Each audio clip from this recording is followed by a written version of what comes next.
I'm the chair, thank you, of Lawn Licensing. Board members, will you introduce yourselves to the public here? Starting with Carol. I'm Carol Lear, District 7, that's Salt Lake City and Park City. Michelle Bolter, District 15. You guys turn on your microphones. Oops, I did the same thing. Michelle Bolter, District 15, Washington and Iron County. I'm Angie Stallings, Deputy Superintendent here at USB and staff to the committee. Elisa Ellis, District 12. It's pretty rural. All of, anyways, we're really tired today. But I cover 7 school districts in 6 counties, a lot. My name is Scott Nielsen. I represent District 13, which is Provo, this school district, Hello Spencer, and Nebo School District. Thank you. If there are people here who are representing organizations, if you'll stand and introduce yourselves so we can get to know you. Terry, since you're already standing, you want to go ahead? Yeah, Terry Shoemaker, I represent the Superintendents and School Boards Association. Thank you. Jennifer Mulder, Association of Public Charter Schools. Thank you, Jennifer. Sarah Jones with the UEA. Sarah. Tracy Watson with the UEA. Thank you. Mark Bond with School Board Association. Thank you. Anybody else? Anybody else want to be introduced? Okay. I was asked to kind of go over our procedure with you so that you'll know how this committee runs. I will be introducing items of business, and then we will have staff that will give us a little overview of what that business item is. Then we have public comment. Then board members are welcome to ask clarifying questions of staff, just clarifying questions on the overview.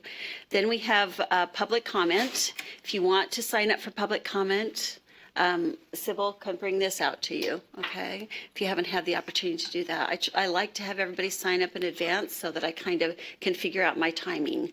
So, and then if we'll call for public comment, you'll come up to one of these chairs here, give your public comment. That's just comments. It's not questions for the board or questions for staff. It's just your public comments.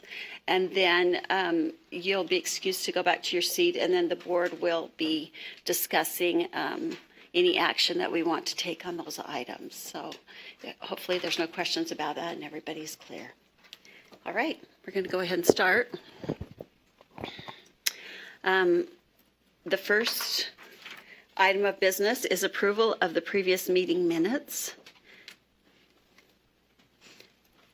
Does anybody have any changes? We made the change that we noticed yesterday where with the Instructional Materials Commission that was supposed to be revision 2.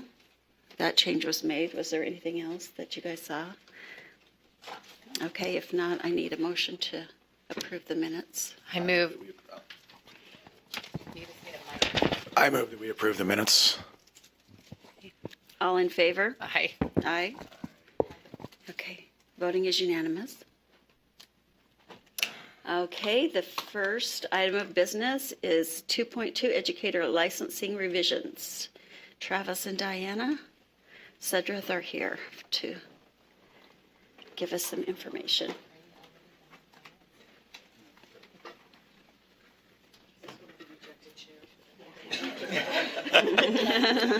It'll buck you off. Good morning. Good morning. So just to refresh everyone on what's going on, what's happened, and then to go over the summary document that was provided in board docs. If you don't have that, we can get you a copy of that. In September, the board directed staff to begin coming back in November with recommendations for licensing rules under the 3-tiered licensing system that has been proposed. And we're directed to work with stakeholders in that effort. To that end, last week we held 6 meetings with different groups of stakeholders. Each meeting was 3 hours long, and they explored certain ideas and certain details regarding a three-tiered licensing system. They were great conversations. The people that attended are listed in the document on board docs, so you can see who was there.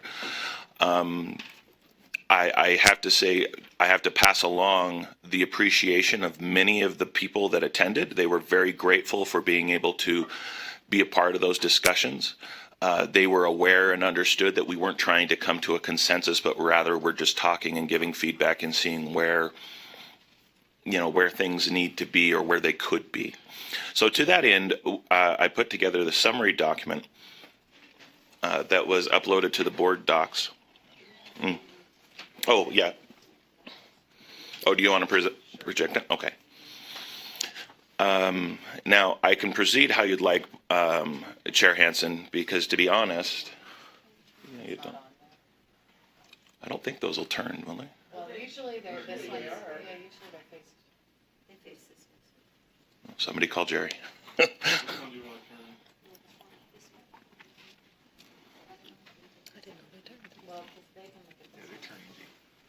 Oh, there you go. They got that one. Okay. And I can certainly proceed however, Chair Hansen, you would like me to. On the document, I tried to present specific bullet points on details that need to be decided, that need to be figured out as we start to draft rules around this structure. Ultimately, the meetings, basically the recommendations are staff's recommendations based on all the feedback that we gathered in those 6 meetings. I tried to indicate how supportive in general people were. Now, bear in mind, this is, 60, 70 people. And so, when I say majority, that could mean 40. I mean, it's not there's never going to be a consensus on this, just so everyone's aware. I just don't think it's possible to create the licensing system that makes everybody happy. So these are the recommendations that we put together. Now, I could actually spend time on all of these, but I don't know that you want me to take that time. I could point out a couple that I think are vitally important and probably important for discussion, and then answer any questions about particular items that board members have. I think that's good, Travis. Okay. I think that'd be a good idea. So the first one that I would mention, because it was discussed quite a bit actually with the licensing task force, is just the very first recommendation, the license structure 1A, because there was debate about whether or not license areas and endorsements should be collapsed. Angie, do you have the summary document? Oh, sorry. That's the discussion document, yeah. Okay. Thank you. Hold on, I got that CC. I don't know. So this one. That one, yeah. Thank you, sorry. Yeah, the other one was just what we used in the meetings to discuss and explore the ideas. Right. Yeah. So the first one was talking about, because the task force had talked about the idea of collapsing license areas and endorsements into one tier, if you will, one thing, one type of credential. Those discussions were varied, but ultimately, I think the majority landed on, as the board controls how you move between license areas and how you move between endorsements and add new endorsements and add new license areas, that ultimately such a combination would be cosmetic at best and would probably cause more confusion than problems it solved. And so that's ultimately why staff recommendation ended up as leaving it how it is with license areas and endorsements separate, but with the board determining how do you change license areas, how do you add new endorsements, those kinds of issues. The other ones that I think are very important to talk about are under number 2, the pedagogical performance assessment. This is 2F and 2G. And I did provide some additional clarification in the document that you may want to read through, that there's a couple of things. First of all, on G, where it says overwhelming majority, just to be absolutely clear, that is, if we adopt a performance assessment, it should be standards rather than a specific one. That's what everyone agreed with, that if we do have one, that it should be, there should be multiple ways of doing it. That's what that one is talking about. That there should be multiple assessments that meet those standards. On letter F, there is always concern about cost. there's a cost either to the individual taking these if we use already created performance assessments. There is a cost to the development of such assessments if the board chooses to pursue creating their own, or if a university or a district chooses to create their own. There is a cost involved there. So there is concern about that. But ultimately, in order to have a consistent requirement, regardless of how you're earning your license, that there's a consistent requirement, a standard set by the board that individuals must meet. That was the key piece of that decision being majority. I mean, because there were good discussions, and there are people who don't like performance assessments for very good reasons. But ultimately, it really is about having a consistent requirement, an objective requirement that is determined at the state level. And we can come back to that too if board members want to discuss that some more. The other thing that I thought was important to mention was on the LEA specific licenses. The concern, even from those that understood the necessity of these types of licenses and liked these types of licenses that exist now, there was always overwhelming concern about the potential for abuse by local authorities. That ultimately, a lot of the funding that districts and charter schools receive is state level funding, and so the state board has a responsibility, they felt, to ensure that it doesn't get abused. Now, how that looks is very difficult. Do you be punitive? Do you make it a reporting mechanism? Do you make it a part of accountability? Do you tie it to funding? Those are all possible ways of doing it. And I don't know that we ever came to a good, great, everybody loves this. But they ultimately did say that the board should have some responsibility to ensure that these are not abused. They really liked the fact on 3A that talked about that the LEA boards have to, in a public meeting, vote for these types of licenses, that it's not just the school director, the principal, the superintendent, it is the board, the local board authority that's voting and requesting these licenses. That was very important. I think the last one that I would really like to touch on is number 5, and that is the transfer of licenses from another jurisdiction. And we hear, and you hear all the time, concerns. Why do I have to take the praxis test again? Why do I have to do these? I've been teaching for so many years. And there is an extra, explanation in the document about this. But one of the things I wanted to mention, it was clear from the discussion with stakeholders, they were much more comfortable accepting years of experience outside of the state as meeting pedagogical requirements than they were years of experience simply meeting content requirements. Not to say that they weren't comfortable, that they were more comfortable. And that letter D, the 5D, where it talks about some number of years of experience should completely waive the content, including the content test. That we don't know what that is, quite frankly. Numbers are bandied about, typically 5 or 10 years.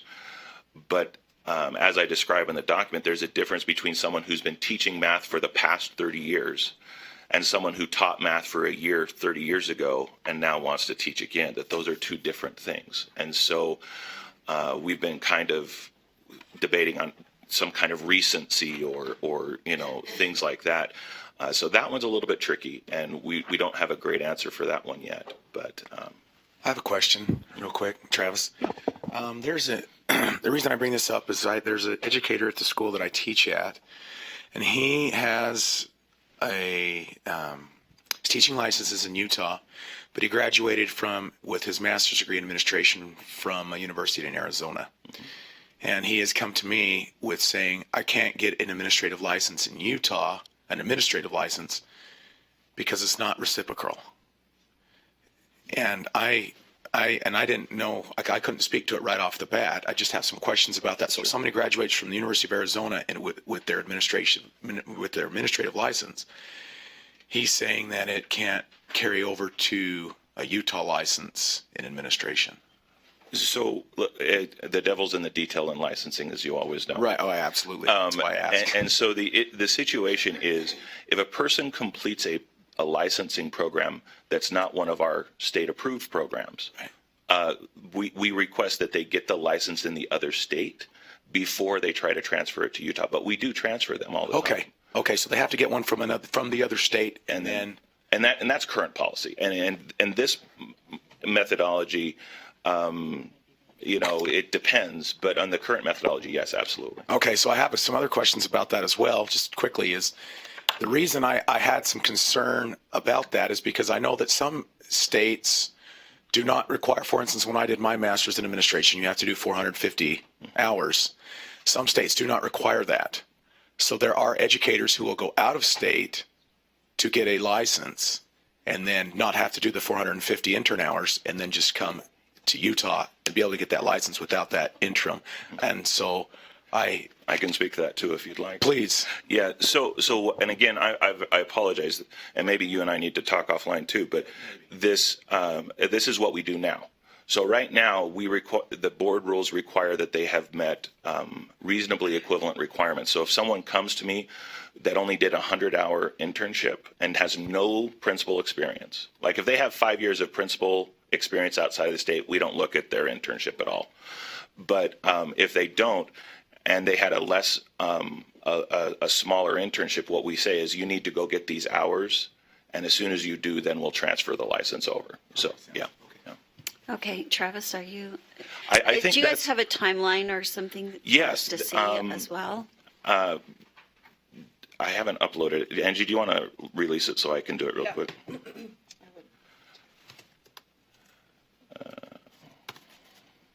And so today from us, you just want input, right? I- Or we you're will- just giving information? Diana, why don't you? Yeah, I think that what we need is on some of the places, specifically the places where there isn't consensus, or a majority, if you want to give us direction, because we would like to be able to come back with some bones of a rule. And so some of those places where there are still decisions to be made, Travis and I don't want to be the ones making those decisions. That's your job. And so we'd rather have you tell us what to do now so that when we come, we have something that you don't have to debate at that time. Okay, so could you possibly go through which ones those are for us so that we can maybe look at them one at a time?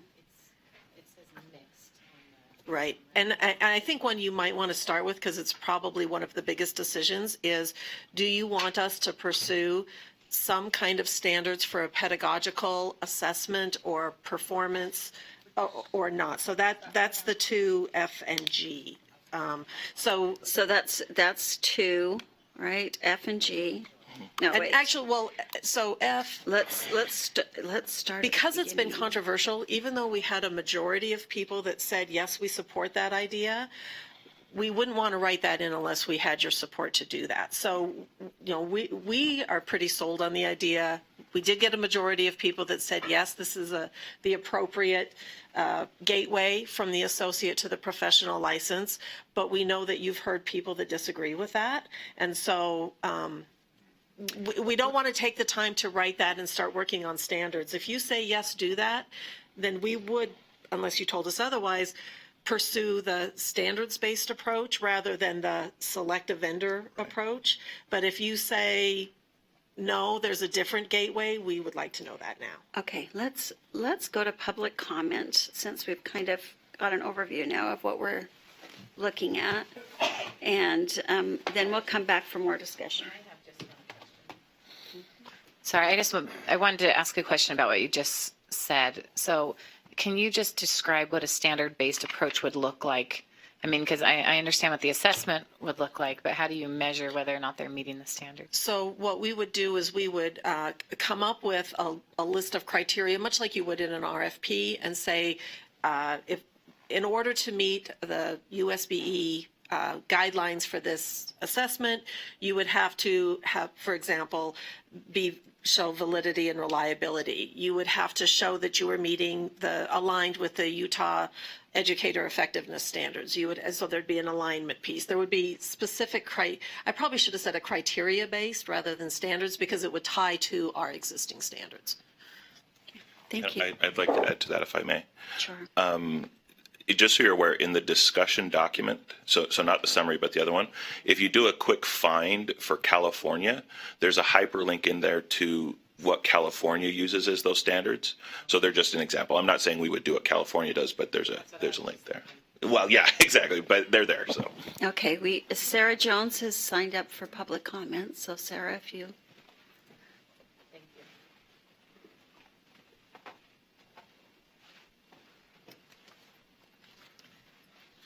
Good morning, Sarah Jones with UEA.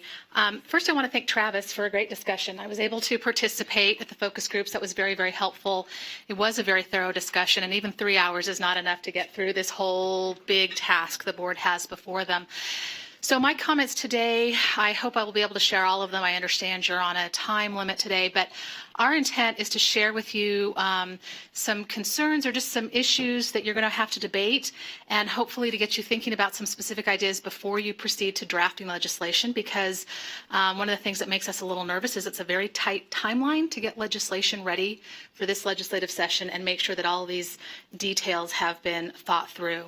So UEA does not oppose the idea of an alternate license. We recognize the idea that there are going to be circumstances where a traditional prep program doesn't work for a candidate, and so an alternate license process should work. What our concern is that whatever that alternate license process is that it maintains the same high standards you would receive through a university preparation program. In other words, the standard to enter a classroom shouldn't change simply because someone chooses not to go to a traditional university program. The standard should be the same. And so my comments today about the associate license and the LEA specific license look at that. In other words, the idea that we encourage you to create what is an equivalent pathway, even though it's an alternate pathway, that those standards are still the same when someone enters a classroom for the first time. So let me point out a couple of things that we're looking at right now and ask you to consider. So on the associate educator license, the current proposal allows an associate educator to be licensed and enter the classroom as a teacher of record with 0 classroom experience. Right? They wouldn't have to have ever been in a classroom, taught in a classroom, and supervised in the classroom prior to being licensed. By contrast, a student teacher has a minimum number of hours where they're supervised and are getting some feedback before they're ever licensed. So our concern is that the associate license should require some kind of minimum number of supervised hours that before they become the teacher of record. Now, you can't create complete parity maybe with a student teaching experience if you're trying to create this alternate pathway, but do you really want someone to enter the classroom who's never potentially stood before a classroom of students and taught? So that's a concern. A second issue is the preparation. If you don't go through a university prep program, how do you have the skills in instruction and pedagogy and content standards, all of that? Right now, the proposal is just talking about micro-credentials. And so one of the questions is, what does a micro-credential entail? So a micro-credential in instructional design, is this a 2-week online course? Is it a 3-week face-to-face boot camp? Is it a semester-long course at a university? That's a detail that is, of course, not articulated at this point, but is a very important detail of what level of information should someone have received and learned before they become licensed. So micro-credential is kind of a question for us. But right now, the proposal was only talking about micro-credentials in instructional design and classroom management.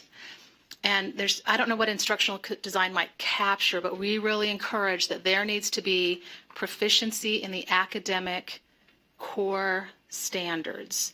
So I might be able to take a praxis test and demonstrate my knowledge in biology, but do I even know the core standards that I'm supposed to teach children biology in? Do I know that? So the core standards, and then also the Utah teaching standards. You know, they should understand and know what the Utah teaching standards are as part of that preparation into the classroom. So we ask that whatever this micro-credential is, I think it should be a little bit broader. It's more than just instruction and classroom management. There are some other things that should be captured in that they understand before they're licensed, and then that a micro-credential, whatever that might be, is actually sufficient to prepare someone to enter the classroom. Let me share just a couple of more examples. The proposal right now for the associate license would be a 3-year license with up to 2 years, 2-year extension, so 5 years at the associate level before demonstrating professional educator competency. And we think that's just too long to be at that level. Well, the phrase that we heard in the focus group was that the associate license is the beginning, not the finish line, that we want to get everybody to the professional educator standards. So if that's correct, if what the highest quality is the professional educator standard, then you need to get people there quickly. And 5 years is too long. So in other words, I guess the associate license or the alternate pathway, we hope the board encourages that as the exception to the rule versus the rule. Make it a rigorous process so that people really get something out of it, but that are also encouraged to go through the university preparation program, which is going to be better. So we would encourage the board to consider a much shorter time frame for the associate license, a year, right? LEAs should quickly provide intensive and immediate support, and 5 years at the associate level before they can demonstrate basic pedagogical competency is too long in the classroom with children. So that's the decision point too. The professional educator license, we did have some concerns about the pedagogical assessment. I think we'd agree with the direction that you talked about, a standards criteria-based versus a test. Let me just address the LEA-specific license quickly. We do have concerns about the LEA-specific license because it establishes 0 minimum qualifications that the board says a teacher should have in an LEA. Right now, the proposal is you pass the ethics exam, you pass a background check. You don't have to have a degree. You don't have to have any experience. You don't have to have any content knowledge. It's completely to the LEA. And this is a concern, and it's that disregards your responsibility as the board to ensure that every educator in every classroom is ready. So we understand that there needs to be some level of flexibility for LEAs to make these kind of address these exceptional circumstances, but the board absolutely has to provide oversight on that LEA-specific license. The minimum qualifications that are being discussed right now for the associate license is a certain educational experience, certain knowledge about the classroom and these courses. Why not establish those same things for the LEA-specific license? We would say it's not overly burdensome for an LEA to be required to employ teachers that meet minimum standards. And so we would not want to see the LEA license become just at the complete discretion of the LEA without board oversight. The other concern about the LEA specific is that the current proposal says that it can be renewed indefinitely, which we think creates a tremendous loophole if the board is attempting to get people to meet the same high standards across the state. So again, recognizing LEAs face exceptional circumstances sometimes, and they have to get someone in the classroom to teach that music class. Again, not having a license that can be renewed indefinitely, but saying here's a pathway that we are going to employ this person, they're licensed temporarily for a year, for 2 years, some reasonable amount of time before they then demonstrate the same standards that any other educator has to demonstrate, versus saying you can hire this person and they can teach for 30 years and never have to have demonstrated any state level of standard, right? And then finally, let's see what the other comment was. Oh, and this applies to the LEA specific endorsement as well. It's the same concern. There are currently in the proposal no minimum qualifications for an LEA to endorse a teacher. So conceivably, an LEA hires a history teacher. I taught history and says, we need to fill this PE class and we need to fill this math class. And we are going to grant you an endorsement for PE and math, and now you teach those classes. Well, with no statewide standard for what an endorsement should be, am I prepared? Am I ready? Am I supported by my LEA as a history teacher to now take over the PE class? So again, we say the board needs to provide that oversight on that LEA specific license, that it shouldn't just be open wide. And then just 2 points of minor points on the transition plan that was articulated in the draft. When you I'm not sure how you really get around this, but you're moving from a 1, 2, 3 level license and getting rid of the level 3 license, which applies currently to national board teachers, and saying national board teachers will no longer be at a different license level. They're going to be at the professional educator license, which, I don't know if that's going to be of a concern to national board teachers or not, or what Travis has heard from that. But one of the practicalities is you are increasing the times they have to renew their license. Level 3 license currently you renew every 10 years, and now those is it 7? 7. I beg your pardon, every 7 years, and and now they're going to have to renew it every 5 years. So that might, I don't know if you heard any concern about that, but we wondered about that. And then finally, there was some discussion about consequences. So how do you incentivize districts to get people to that professional educator standard as quickly as possible? And so the proposal laid out some potential consequences, the way they were phrased, the educator salary adjustment money being rolled out differently, or you could deal with the professional staff cost factor. And we would urge caution with that, because it would be a confusing message from the board that one license is paid less than another license because it indicates one license is substandard to another license. And the board shouldn't issue a substandard license. So if there really is a concern that you need to incentivize the local boards to get to the professional educator license, then that indicates you don't want to keep people at that associate level license very long.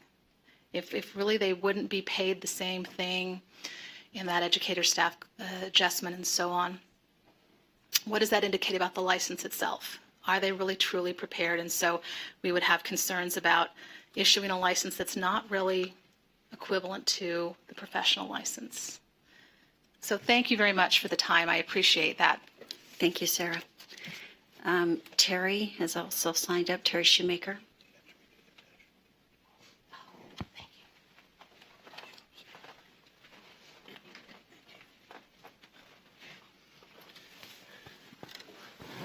Good morning, Terry Shoemaker, representing School Board Association and the Superintendent Association. This is a very, very important conversation that you're having. We're talking about who we're putting in front of our children every day, and how they should be prepared and how they should be qualified. So I compliment the board for looking at this and taking the time, because you've taken quite a bit of time, really, and really have done a lot of things to try and gather feedback. I'd just like to give a little bit of feedback related to this. The different levels, I think the School Board Association and the Superintendent's Association generally are fine with those different levels. I would say up to 5 years for the first level. I would tend to agree with Sarah a little bit on that. But I think 5 might be more 3 to 5, depending on, for example, there are teachers in the provisional range, what we use now, okay, that we would extend to 5 under extenuating circumstances. But under most circumstances, if a teacher is not measuring up in a school, superintendents and the principals are working to move that teacher on. That just goes on a regular basis.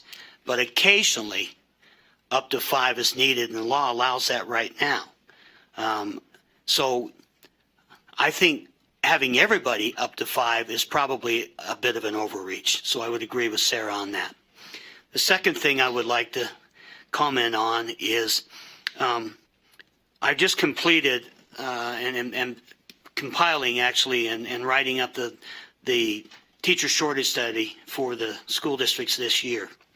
It's interesting that we actually have 4-fold fewer teachers that we didn't have in classrooms at the beginning of the year, meaning that we're 4 times better than where we were the previous year. However, why? Why is that the case? Okay, and I think the answer is pretty clear. 2 reasons. One, APT, almost all school districts use APT teachers now. Isn't that interesting? Even our largest school districts, even our school districts who have some right close relationships to universities that are nearby, there are some circumstances and situations that they've had to use that. That indicates the shortage, but because the license now allows them to be qualified, they are assumed to be qualified as they enter into the classroom. That doesn't necessarily mean that the school districts feel that they have the very best people that they have in those places. A number of the survey respondents said fewer candidates possible for us to look at, meaning the pool is shrinking. And secondly, we hired people that we would not normally hire. That worries me a little bit. So I guess I want to make sure that you understand that we're still in the midst of a serious teacher shortage issue here, even though we've expanded how people can become qualified by using APT now as that additional route. School districts all across the state are using that route. Is it the preferred route for school districts and school boards? Typically not. However, I have a few instances where, they were very glad they found this particular individual because this person ended up being incredibly great for what they were looking for. They've worked with them. In all of those circumstances, school districts have to create ways and means, and Sarah referred to this, for them to work closely with them to continue to help them to be successful. That's also important. The mentoring side of this new teacher conversation, the associate license, is as important as how long they might be part of that. School districts have an obligation under the law to provide somebody for that, but not everybody provides somebody in the same way. Not everybody does like a Salt Lake School District does, that has somebody set aside full-time in most of their schools to sit and work with those teachers who are in those circumstances and help them succeed. A lot of times it's just somebody that's in the same grade level or somebody that's in the same department who's assigned to kind of work with that new teacher. And they do the best they can under those circumstances. That's another piece I want to play. The other thing I'd like to say is that when we consider all of these things put together, the last thing I want to say is we're still in the midst of a teacher shortage. The school districts and the school boards in our state need flexibility to have people in classrooms. Without that flexibility, I think we have an equity issue. So the arts class, because they found somebody on a district-specific license, now goes forward. Whereas if we got too specific and too restrictive on how that can occur, we'll have places probably in our smallest school districts across the state, I can think of one for sure, where this would occur, where the only candidate they had with this one person, they continue to perpetuate as a district license for this person, and they're very satisfied with what's happening there. The district-specific license is not widely used, but it is used when it's necessary, and that flexibility, I think, is still important. With that, though, I think the general direction of how you're going towards moving this license and making it standards-based, we feel that's great. Having it be different versions is fine. I do agree with Sarah that I think you should do something for National Board Certified. I think you need to relook at that. Those teachers who have gone through that specific training, generally speaking, are incredibly outstanding and deserve maybe a different consideration. I think that's probably the end of my testimony. Thank you, Terry. Carol? I have some questions. Just kind of some clarifying questions, Terry, if that's okay. This is the first I've heard of this study. Are you going to make it public eventually?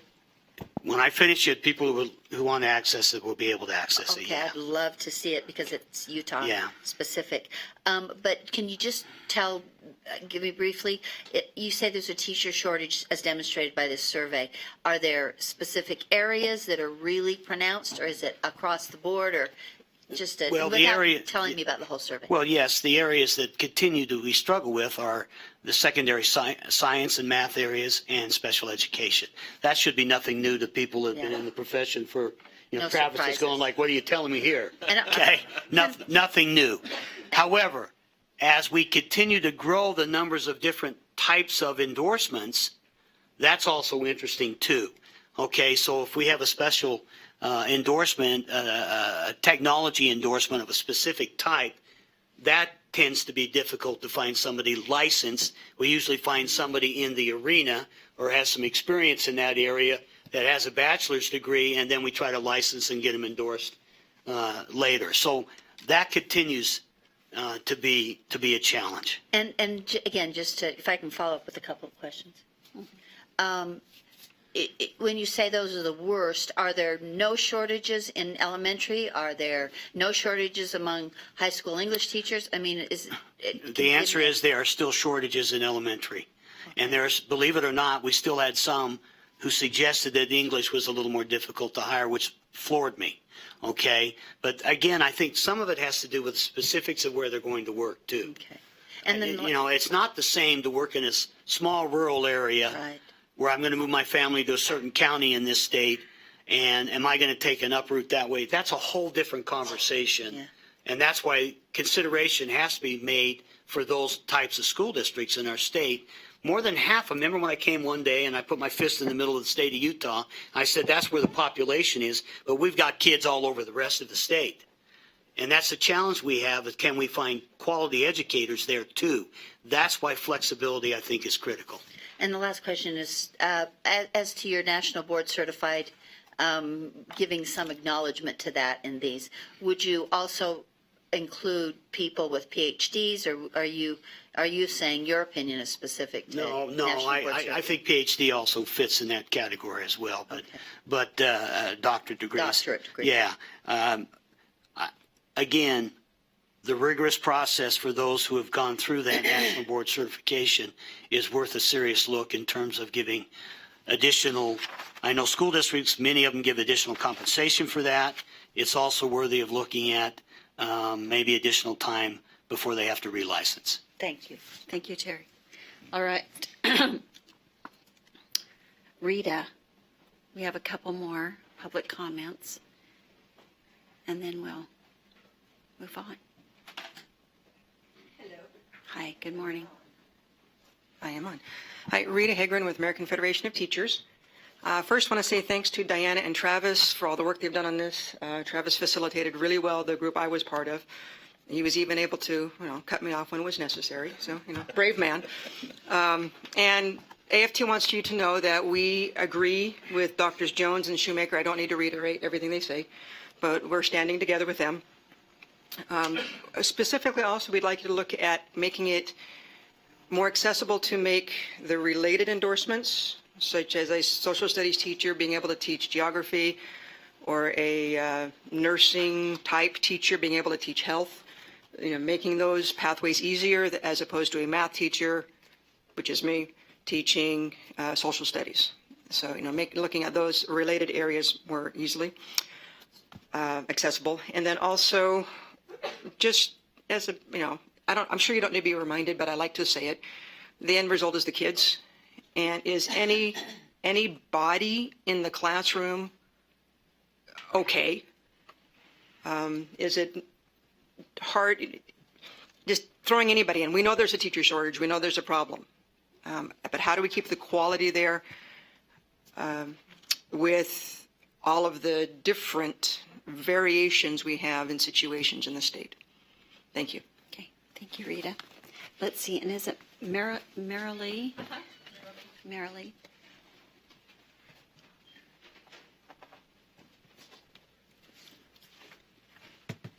So I'm Marilee Colts-Ritchie. Thanks for letting me make public comment. I'm not representing anybody per se. I teach at Westminster College in a teacher preparation program.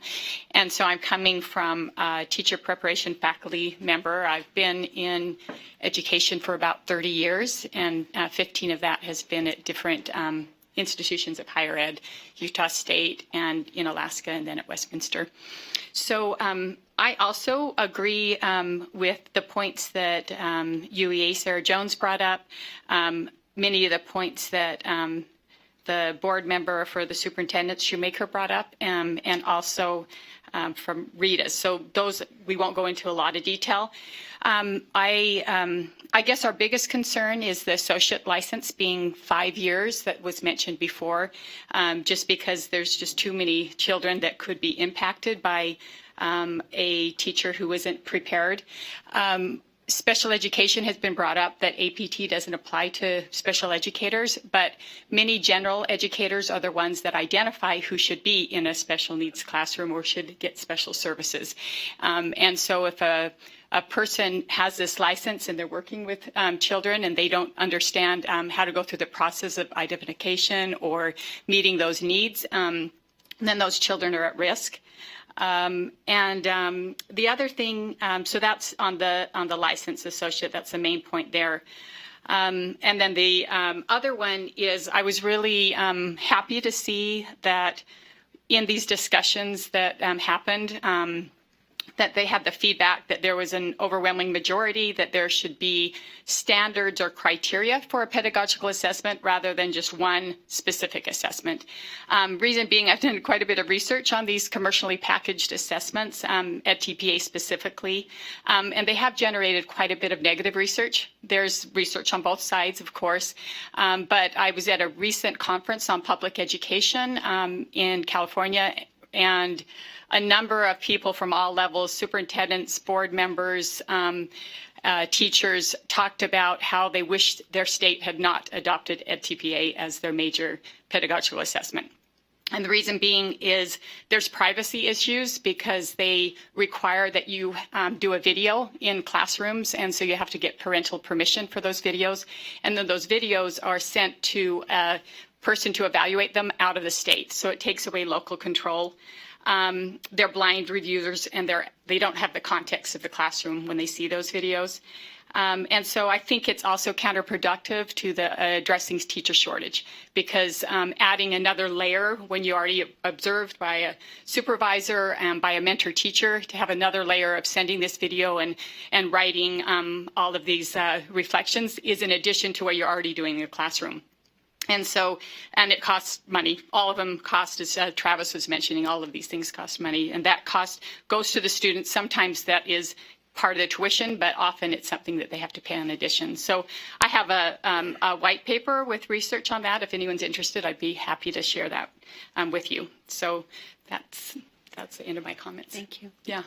Go ahead. Yeah, please share that with us also. And I agree with you on the EdTPA, if I'm saying that acronym correctly. Yeah. Okay. Thank you.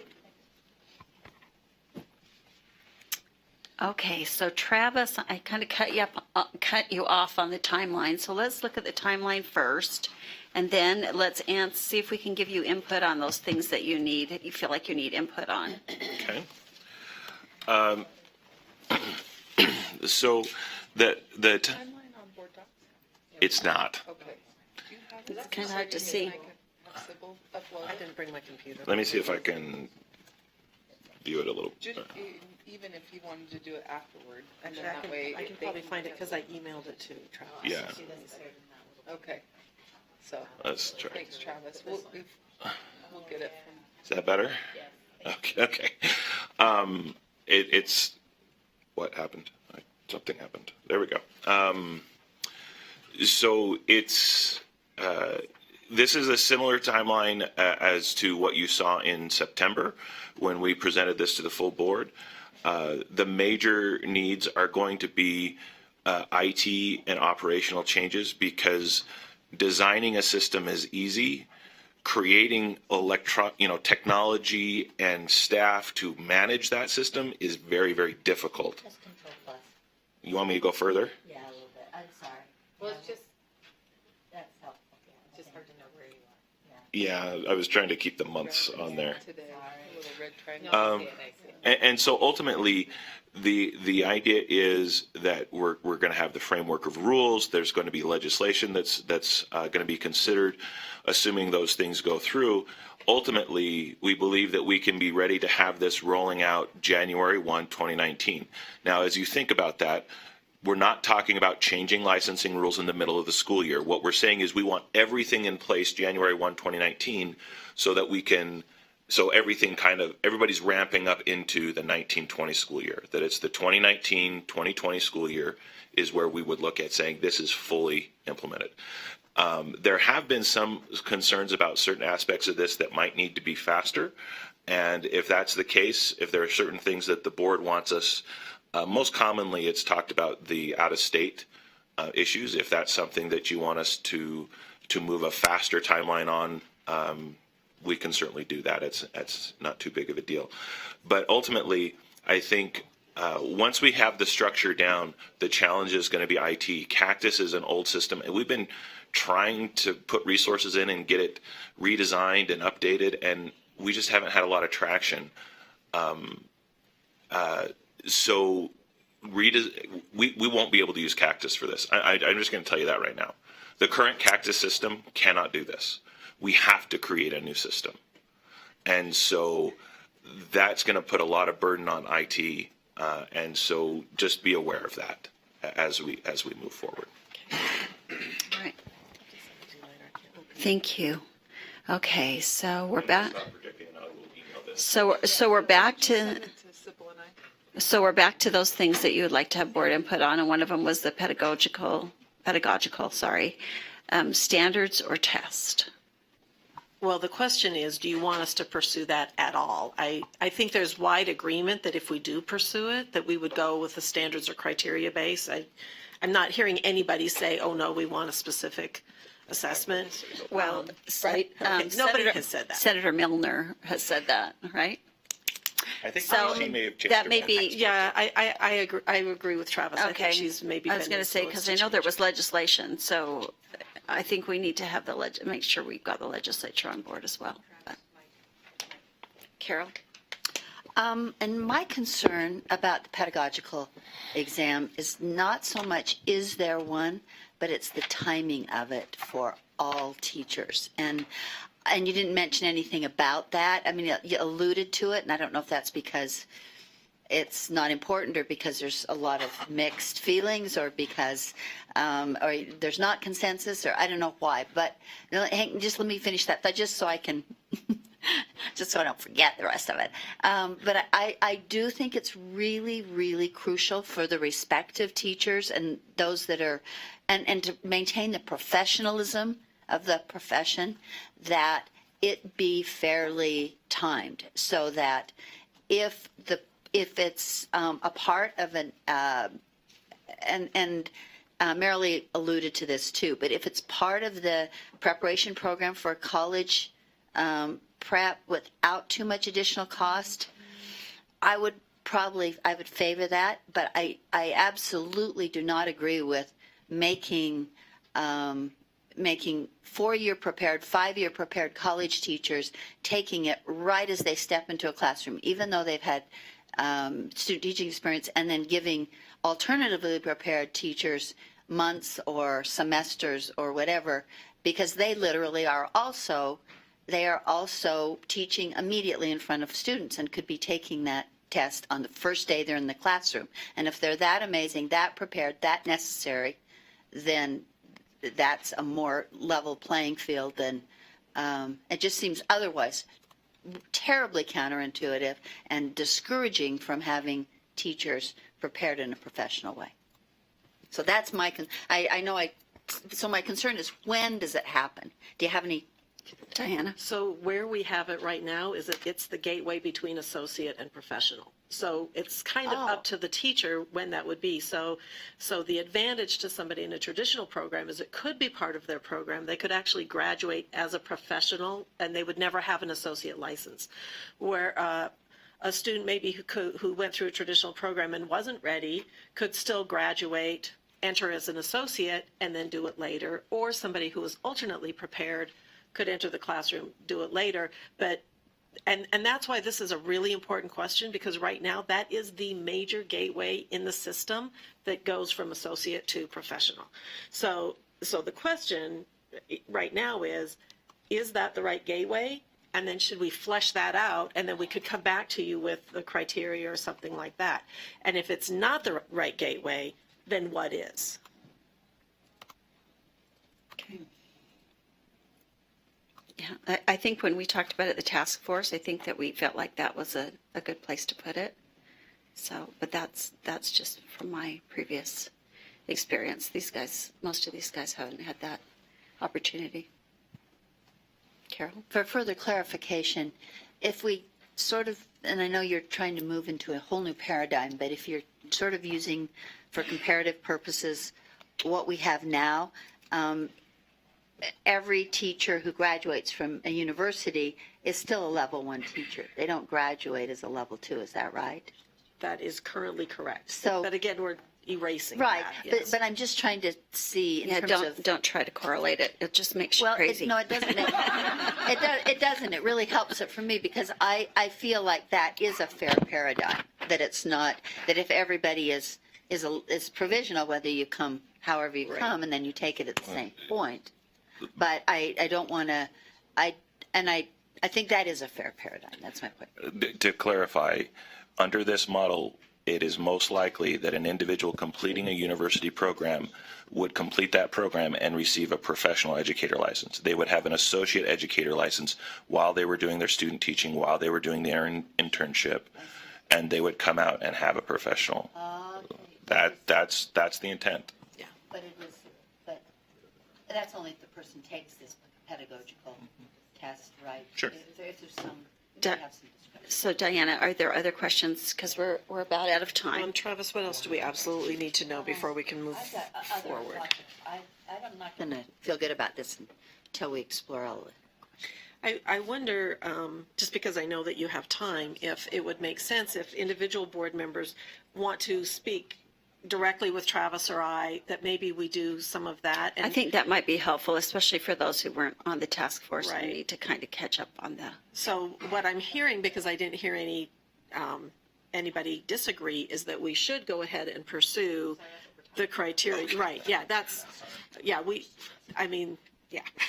we need to know is if we should do that So or not. I think that would be helpful. Maybe if offline, you guys can talk to them about your questions. Yes, Lisa. So I was just talking to Board Member Nielsen about this and his thoughts as a teacher. And anyways, and so we were kind of talking about this. And one of my concerns is who determines the content for an assessment or the standards. I mean, when you take certain subjects, it would be easy to just, if it was just black and white, do they know how to do these? But when you're trying to take a content test and you're looking at something like history, which shouldn't be controversial, but there's so many different versions, and who determines whether someone is competent to teach history and whose version or of historical content is being tested to see whether they're competent. And so I have some concerns in general about how that would be approached, what that would look like, and even in mathematics, which shouldn't be controversial either, but you have different ways and methodologies of teaching math. And my personal opinion is that students learn differently and that there's different approaches to take there. And this is one of my big reasons for opposing the way the Common Core math is approached, is because it's teaching a specific methodology. It's saying that this new version of math is the higher version of math instead of a classical approach to a math education. And so I'm very concerned about now testing teachers on whether or not they're competent to teach math or any subject, because who's determining that? And ultimately, that there's a lot of questions in that. Where is this test coming from, or the standards criteria coming from? And so I do have concerns, and so I don't know exactly how to tell you, because my opinion is one opinion. And so to say don't pursue this or do pursue this, you're telling us that this, even though you have a majority on your committee that was in favor of moving forward with a criteria or standards-based approach, you recognize that it's a controversial thing. And so to come to 5 board members out of 15 and tell you to yes, approach this or don't approach this, when it goes to the full board, you may get something different. And so I hate to say,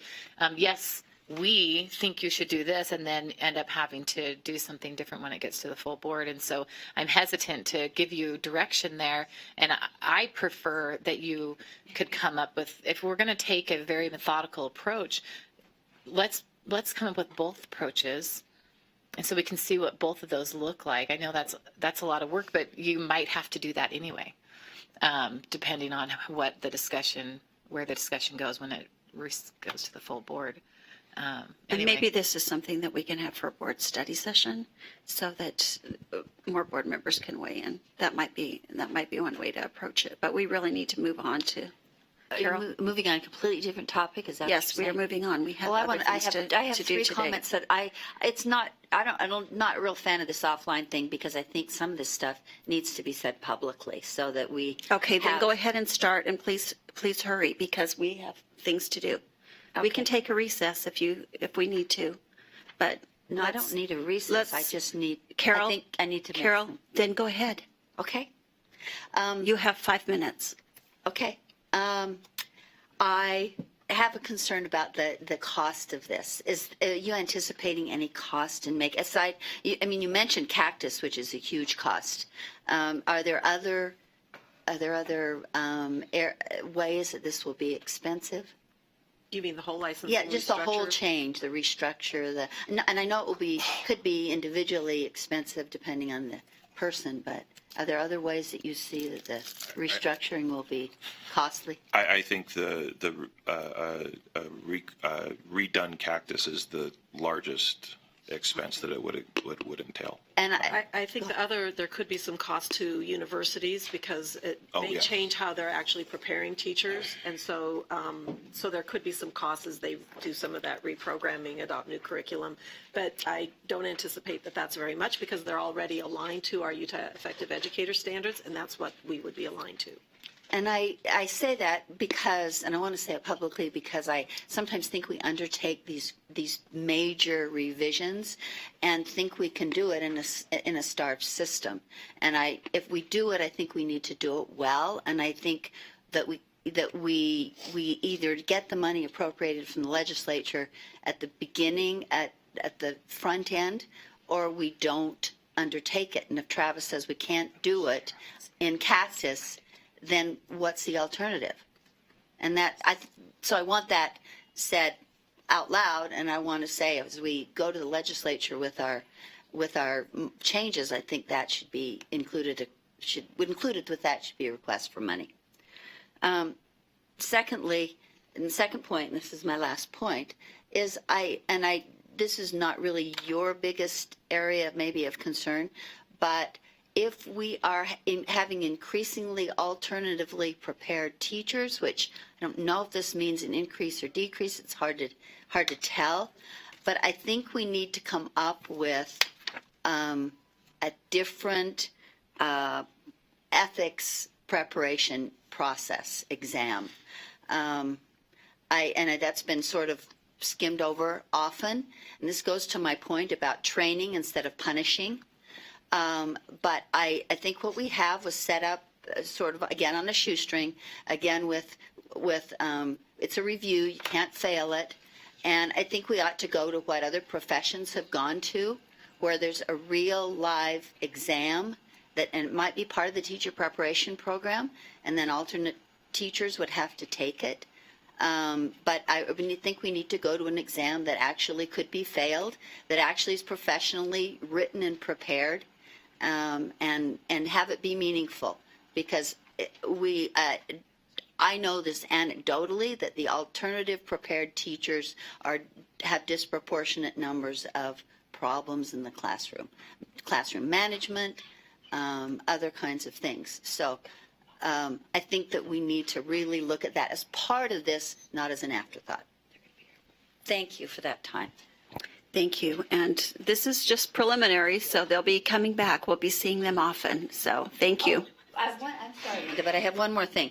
And I don't know if you're planning on talking about this at a later time, but I really want to attend some of these meetings. And I expect that, and Travis and that's, Diana. we've kind of left that up to staff because And there staff. are reasons sometimes to have board members there and reasons to not have board members there. Sometimes people feel intimidated by board members and don't feel free to speak, or sometimes board members feel like they need to speak. And so that's why we have talked about it in the task force. We talked about having meetings without board members there, and so that's what they've done. I don't know how many more meetings they'll be having, or if have you We'll if you've definitely have to decided. have some, because as you noticed when Sarah gave her comment, there were aspects of that document we didn't even address. You know, So a lot of board members, if they want to get public comment, will go and have their own town hall meetings. And so I would appreciate, and I think I would encourage you all to have your own town hall meetings as well if staff doesn't recommend that board members come. But I think we should probably leave that up to staff. And when you say staff, that's a really big area, but both Travis and Diana have said that they have no problem with me being there as a board member. Michelle just mentioned she is an elected official, would like to be there, and it was just an oversight, and I'm fine about that. No hard feelings. I just would really like to attend and hear from myself. I love the majority minority kind of information, but I'd like to hear that for myself, so I trust that I'll be able to come to some other meetings. And just feel free to email me and a schedule in advance. Well, like I said, it's up to it depends on what kind of meetings we're having and who's doing them, and so we'll leave that up to you guys to decide what you think is best. Thank you. My question is whether you could do the bullying report and then hold on 6:13 until, and I'll just run over and come back. What do you think? Should I tell them they can't come over? They only have 2 items left, and they're both things they Okay.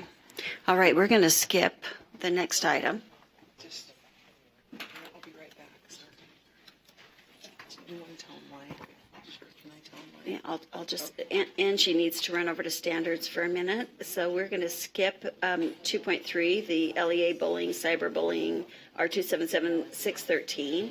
And we are going to go to the bullying and hazing amendments, SB 161. It's an information item. Lillian, are you? Okay.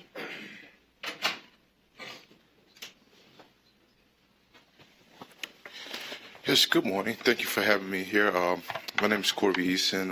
I'm an educational specialist under the Student Advocacy Service section. And so I'd like to brief the committee on our progress that we've made in the subcommittee regarding SB 161, the bullying, hazing, retaliation policy.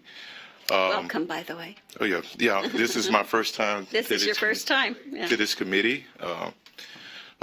So I would like to start. So we ran a subcommittee, and the subcommittee consists of 2 more board members, rural LEA, and several specialists out of the Student Advocacy Service section. And so we met approximately 4 times, and we made recommendation based off the requirements that SB 161 requires us to make amendments to the definition of Board Rule R6113. And we met 4 times, and we gave recommendation to Deputy Superintendent Angie Stalling on the recommendation, and she made adjustment to the rule. And I wish you, yep. How many people did you have on your subcommittee? It was 1, 2, 3, 4, 7. Okay, 7 members. Then also, we sent out feedback. I mean, you sent the recommendation to Student Service Director as well, based off our recommendations. Okay, thank you. And you guys have any questions for him? Those of you who are on the bullying committee? No? I have a couple of minor amendments I'll make. Okay. Well, Could we wait? no, we're not going to. Yeah. We're not talking about the rule yet. Just a minute. We're talking about the report. So if there's nothing else. All right. Thank you. Oh, thank you very for much. coming. Okay. We are now going to talk about R277705. We will come back to R277613 when Angie comes back. We're going to talk about R277705 secondary school completion diploma amendments and continuation. Let's see, we have Kim All right. And Leah? And Ben? I'm right here.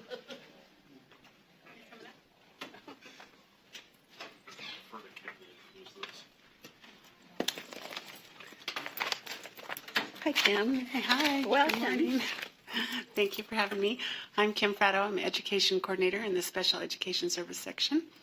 So I thought Andrew was going to be here with me, so I'll talk to you about the alternate diploma option that we're considering, or that we'd like to consider, I guess.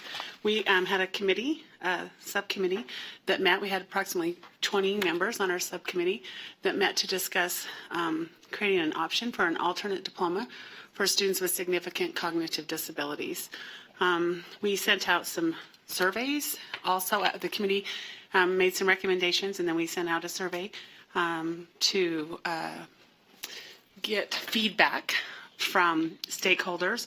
So this survey we had approximately 179 responses, but the groups that we sent the survey out to, we sent it out to our Utah Parent Center, our USEAP, which is our Special Education Advisory Panel, our USEAM, which is our Special Education Administrative members in the state, co-teachers in middle and high school, PTA, the Governor's Coalition, just a variety of groups to get stakeholder feedback. Two questions that are of particular importance were, the first one, do Utah's current diploma options adequately meet the needs of all students, including those students with significant cognitive disabilities? And from that feedback, 72.1% felt like they did not. So that was some good feedback for us. And then the second question we asked would, should students, Utah students with significant cognitive disabilities, have the option to receive an alternate diploma? And 82% of our respondents felt that they should. So that gave us some great insight to move forward and talk in our subcommittee about what an alternate diploma would look like and how we could structure that. It's something that's allowed under the ESSA. Currently, we have a regular high school diploma. We have a certificate of completion. For students with disabilities, IEP teams work together to make either substitutions or modifications to help students receive a diploma, a regular diploma. And if it has substitutions and modifications, it doesn't end FAPE. They're free appropriate public education services, so they can still receive services up to age 22. I'm sorry, say that again.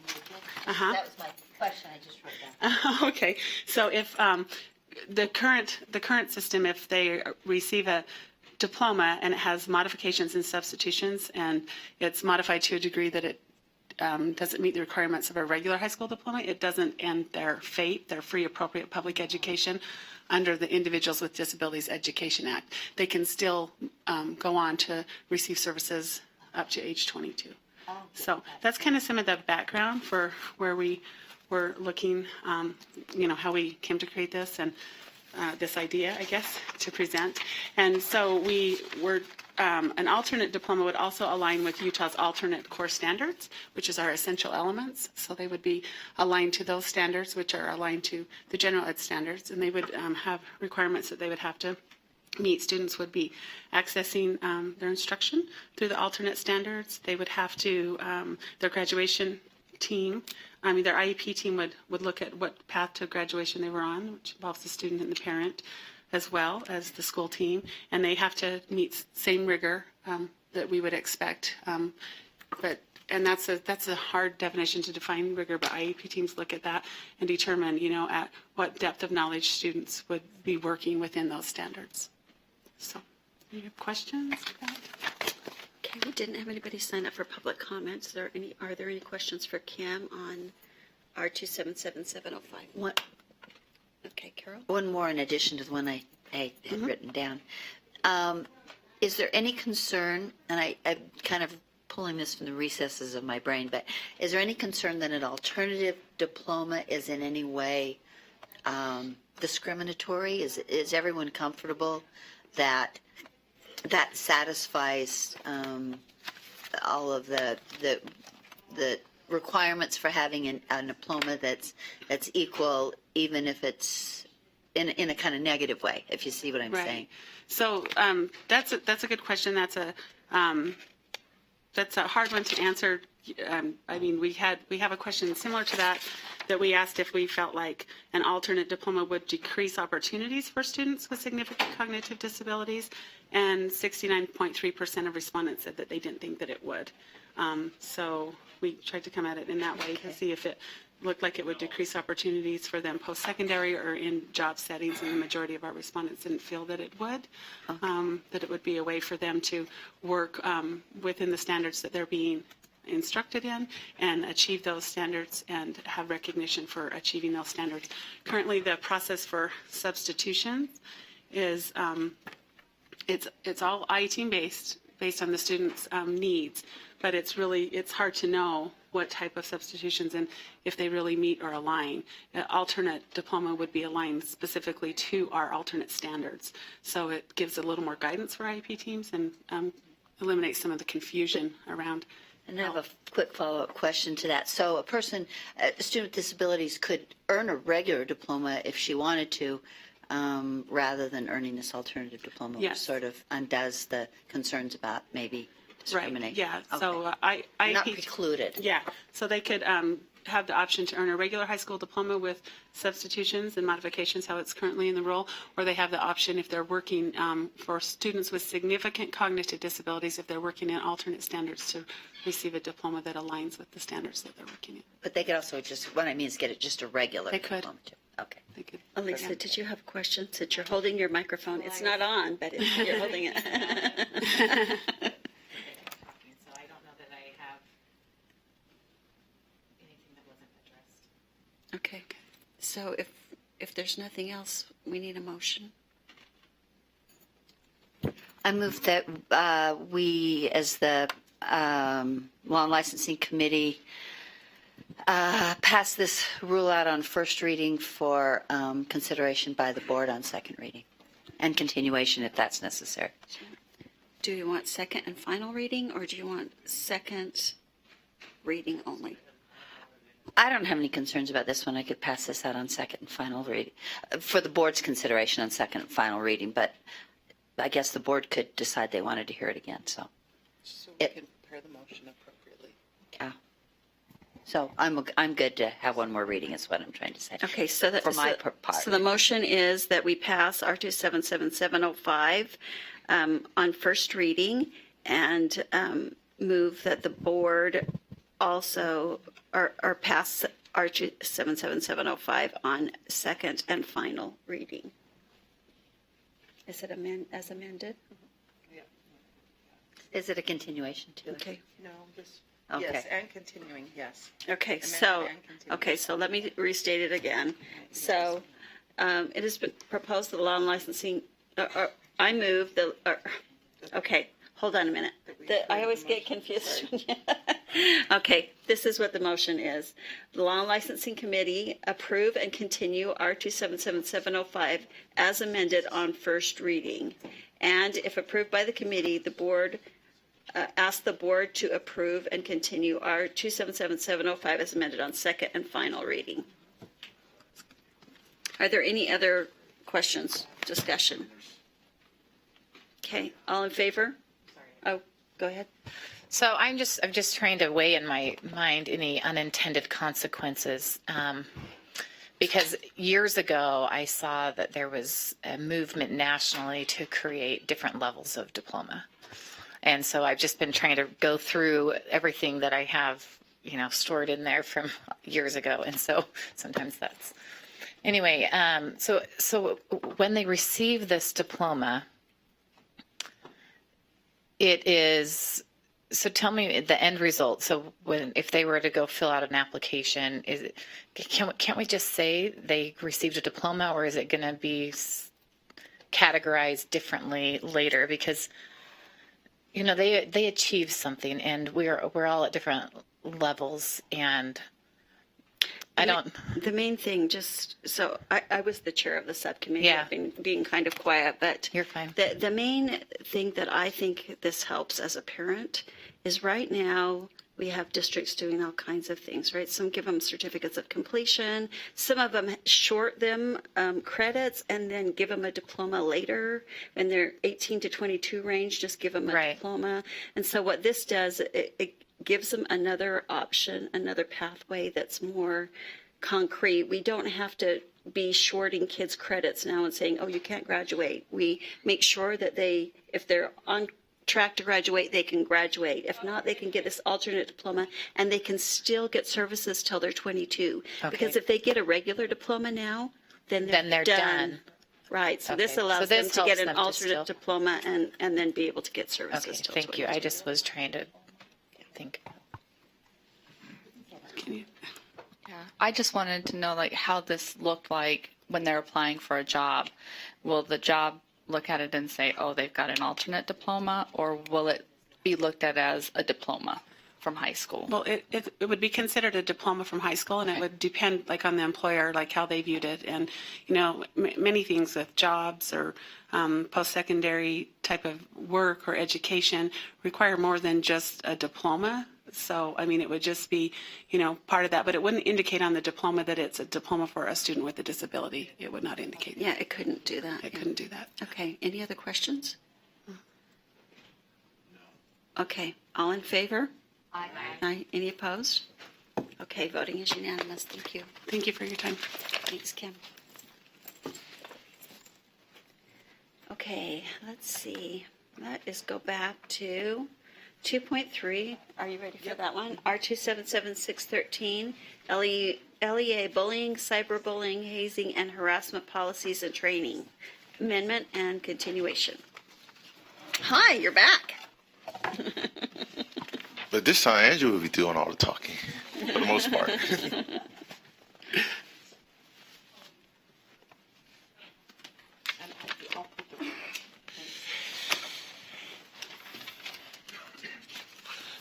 And so, yes, 4B Eastern again at a student advocacy service section. This part of the bullying, hazing, retaliation policy, I just briefly brief everyone about the subcommittee work. And after our work, after we gave recommendation that when we involve Deputy Superintendent Angie Stalling, and now she will report on our recommendation to the rule. Okay, perfect. Okay.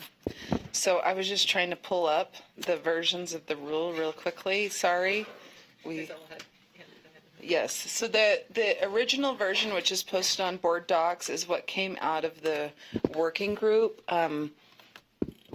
The amendments were suggested by the working group.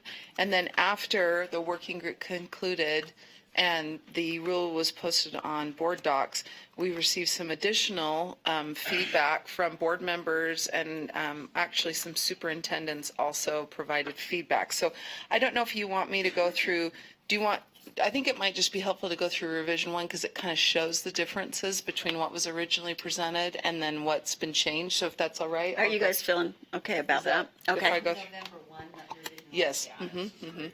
Okay. Okay, here we go. In general, the background to this is that there were 2 bills that passed this last session that did amend portions of the statute that governs the bullying provisions. One of the biggest things that people kind of have questions about, and so I'll just raise it up front, is that one of the bills, almost the entire purpose of the bill, was to roll in what used to be called harassment into the definition of bullying. So bullying previously had to be a physical act, meaning there had to be some physical evidence of the bullying, and harassment was more of the verbal, emotional bullying. The bill, it was Senator Escamilla's bill last year, now combines bullying to not just be physical bullying, but also emotional. So that was kind of the difference in the past between bullying and harassment. One was physical and one was emotional. So you'll see that we've included or referenced the definitions in code. And so if you wanted to, on board docs, I've also included the code. If you need to pull that up, and I'll pull it up in case there are any questions, you can see that the definitions are in code. And then what you'll also notice is, for example, here in this bullying definition, the board has augmented or added some to what the statute requires. So you can see the main definition states that bullying means the same as it's defined in statute, and then we've explicitly added also includes relational aggression or indirect, covert, or social aggression, including rumor spreading, intimidation, enlisting a friend to assault a child, and social isolation. That language is actually in the body of the rule before. Instead, we brought it up to the definition of bullying. So I wanted to just kind of give you that overview of why you might just see over and over again has the same meaning as that term is defined in statute. So some of the big changes are, so we do have a definition of restorative justice in here, which is new, as well as trauma-informed care. And so we'll explain in a minute why those two new terms are included in this. The other big change here is that based on the committee's work, and actually I know that Corby has also heard from our LEAs that they really are looking forward to getting an updated copy of our model policy, and they are requesting a model training to be provided and by our office to help LEAs know how to, like it says here, the prevention, identification of bullying, hazing, etc., as well as how to report and how to train their employees and the evidence-based practices. So I'm sure when I was out of the room, Corby explained that those are two of the things that the working group will continue to work on, are the model policy and the model training. One board member asked that we be explicit in explaining that although LEAs are required to have their own policies and trainings, that they aren't necessarily required to use our model trainings. So we put that clarification in there. That should always go without saying that when we provide model anything, it's not a requirement to use it. If we're going to require it be used, we would require that in the rule. And also just to remind LEAs that there are some federal requirements and federal reporting requirements, training requirements, et cetera, that may be in addition to what the board is requiring and the statute. So the abuse of conduct, just as a reminder to everyone, there was a statute this last year that included this new term, abuse of conduct, which is when a teacher or administrator is being bullied by a student or parent. So that's what abusive conduct includes. So you'll see here, we've just clarified a lot of the language. There has to be a signed statement that's required in code for parents and students to receive a copy of the bullying policy, a district or charter's bullying policy, to just kind of essentially acknowledge that they received it. I'm trying to go through the biggest changes now. And is that already required in the code? Mm-hmm. That happened this last session. Yeah, Yes. But you've got it in the rule again? Because I was asked to clarify, just as a reminder, again, that's why it says provide the assigned statement that meets the requirements of 303 annually. Okay. Somebody asked that I put that in there just as reinforcement. We could take it out because you're right, the statute does require it. We don't need to repeat it here. I like being consistent. Yeah. It was an explicit request of our staff. If we can take it out if you'd like. I don't have strong feelings. But I didn't repeat the full requirements in here, as opposed to I just signaled that there are requirements that they should be aware of in code. Can I talk? Yeah. I think that it's important. I like the notification that there are requirements in code, just because, as we've discussed before, I mean, this is a big formatting thing that the legislature's asked us to do one thing, but a lot of people aren't looking at the statute. And so anyway, yeah, so just a little bit, but. I look at the schizophrenia gets to me once in a while. Well, we try to balance things that, we're never going to be perfect, and I would agree that it's good to have the statute in there, just named in there so that people can go to it. And it's a big change this year. And so some things that have been requirements for a long time, you don't necessarily need to repeat in the rule, but when you've got something new, this is a big change that did happen this year. It's helpful to sometimes signal that in the rule is that we've got this new sign statement requirement. So that's how we handled that. The next, and the biggest other change is that we're requiring, sorry, I'm trying to scroll down and that's not going as quickly. We are requiring incident reviews. That's probably the biggest reporting and incident review of allegations. And so you'll see here, starting on lines 259, that an LEA is required to review allegations and then which means like an incident review, and then provide individuals who review those allegations of incidents with training on how to conduct the review. Originally, that language said investigation, and we moved that to incident review so that it's not confused with what maybe law enforcement would do, and also included this language that an LEA shall contact the appropriate law enforcement agency if there's an alleged crime, safety issue, or threat of violence. Originally, there was some language in here also about confidentiality of these incident reviews or investigations that was taken out so that there was no misunderstanding that if law enforcement or a prosecutor or somebody comes to do an investigation, that those students or adults think that they need to keep something confidential. This big change here, starting on line 292, there's, as you may know, over the last couple of years, there's been a movement to start using different types of discipline practices in the classroom, and that's called restorative justice, which you probably heard. And so originally there was a recommendation to require LEAs to use restorative justice discipline practices and support students with trauma-informed care. It is kind of new, and I think what I've heard is that some LEAs are doing a great job with it. Others maybe are still learning how to do that.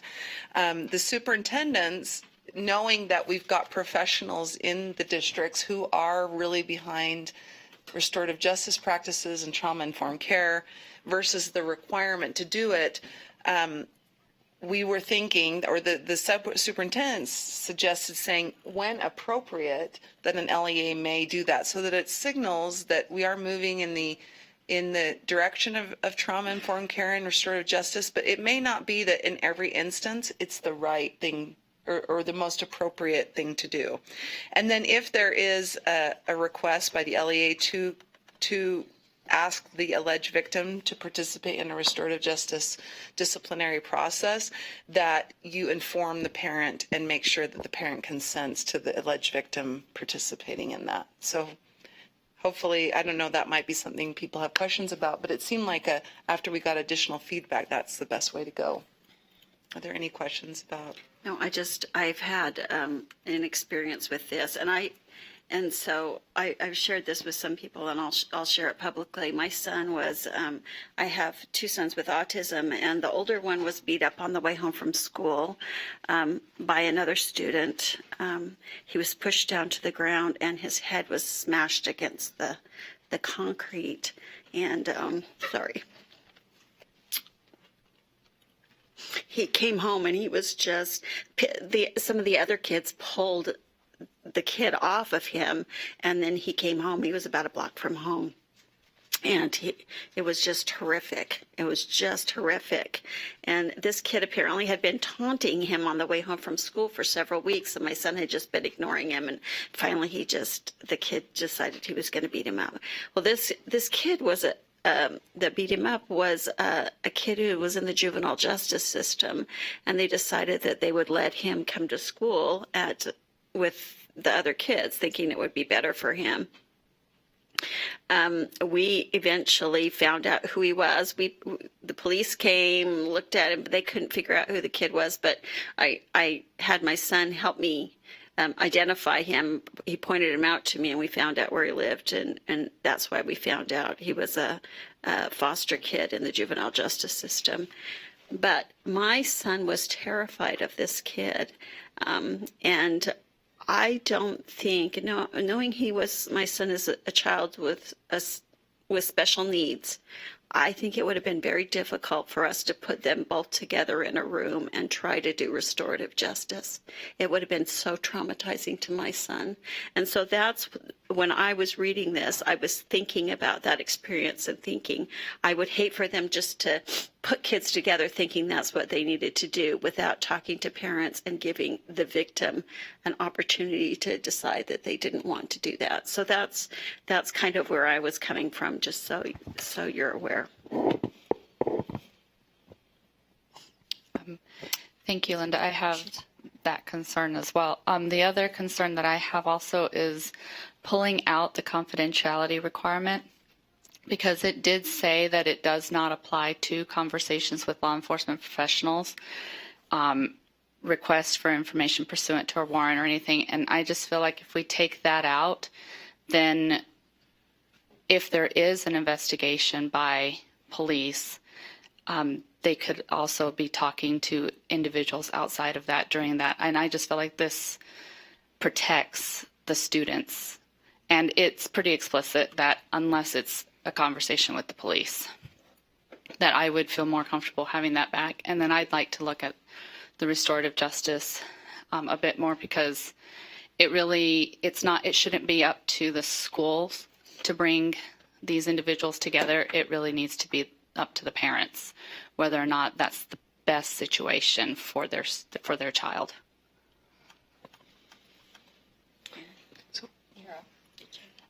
Yeah, I agree with Michelle on the confidentiality concern, and I couldn't quite understand, Angie. I don't need a long explanation, but I don't quite understand why it came out, because I think in these investigations it's equally important from school personnel that people don't talk to other people. Mm-hmm. That's kind of what I think the confidentiality was protecting, and I don't know why we would not want that in there.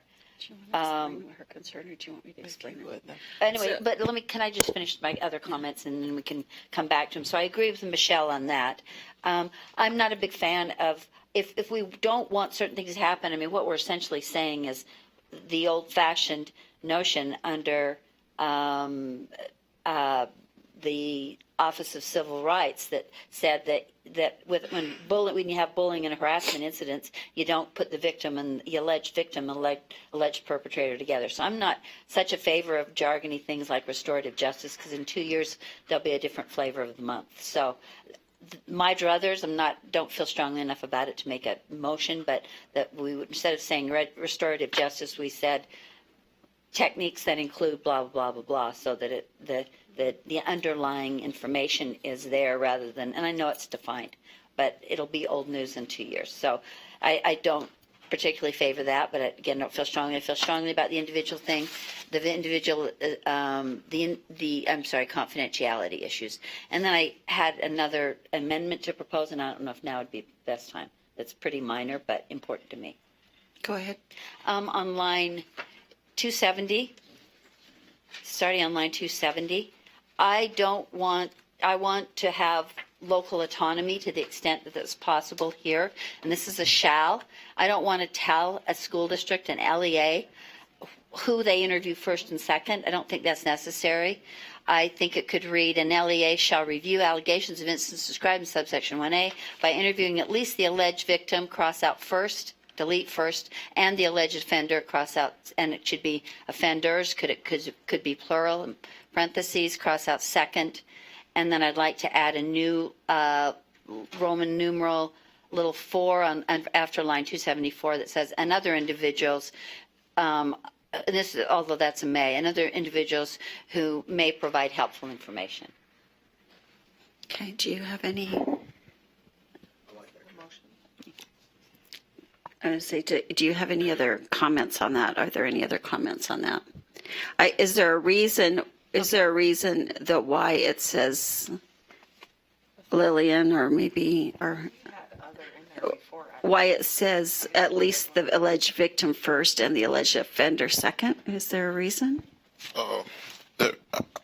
From my knowledge, that reason came because of best practices throughout other agencies that when they review bullying incidents and things, that was best practice.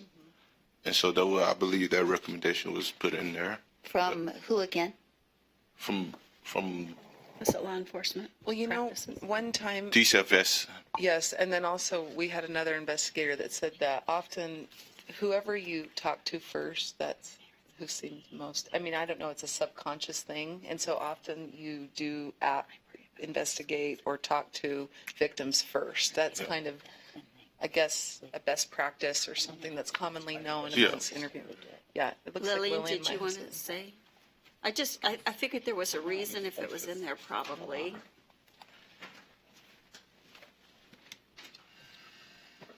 Lillian Sosi Jensen, Educational Coordinator in the area of Student Advocacy Services.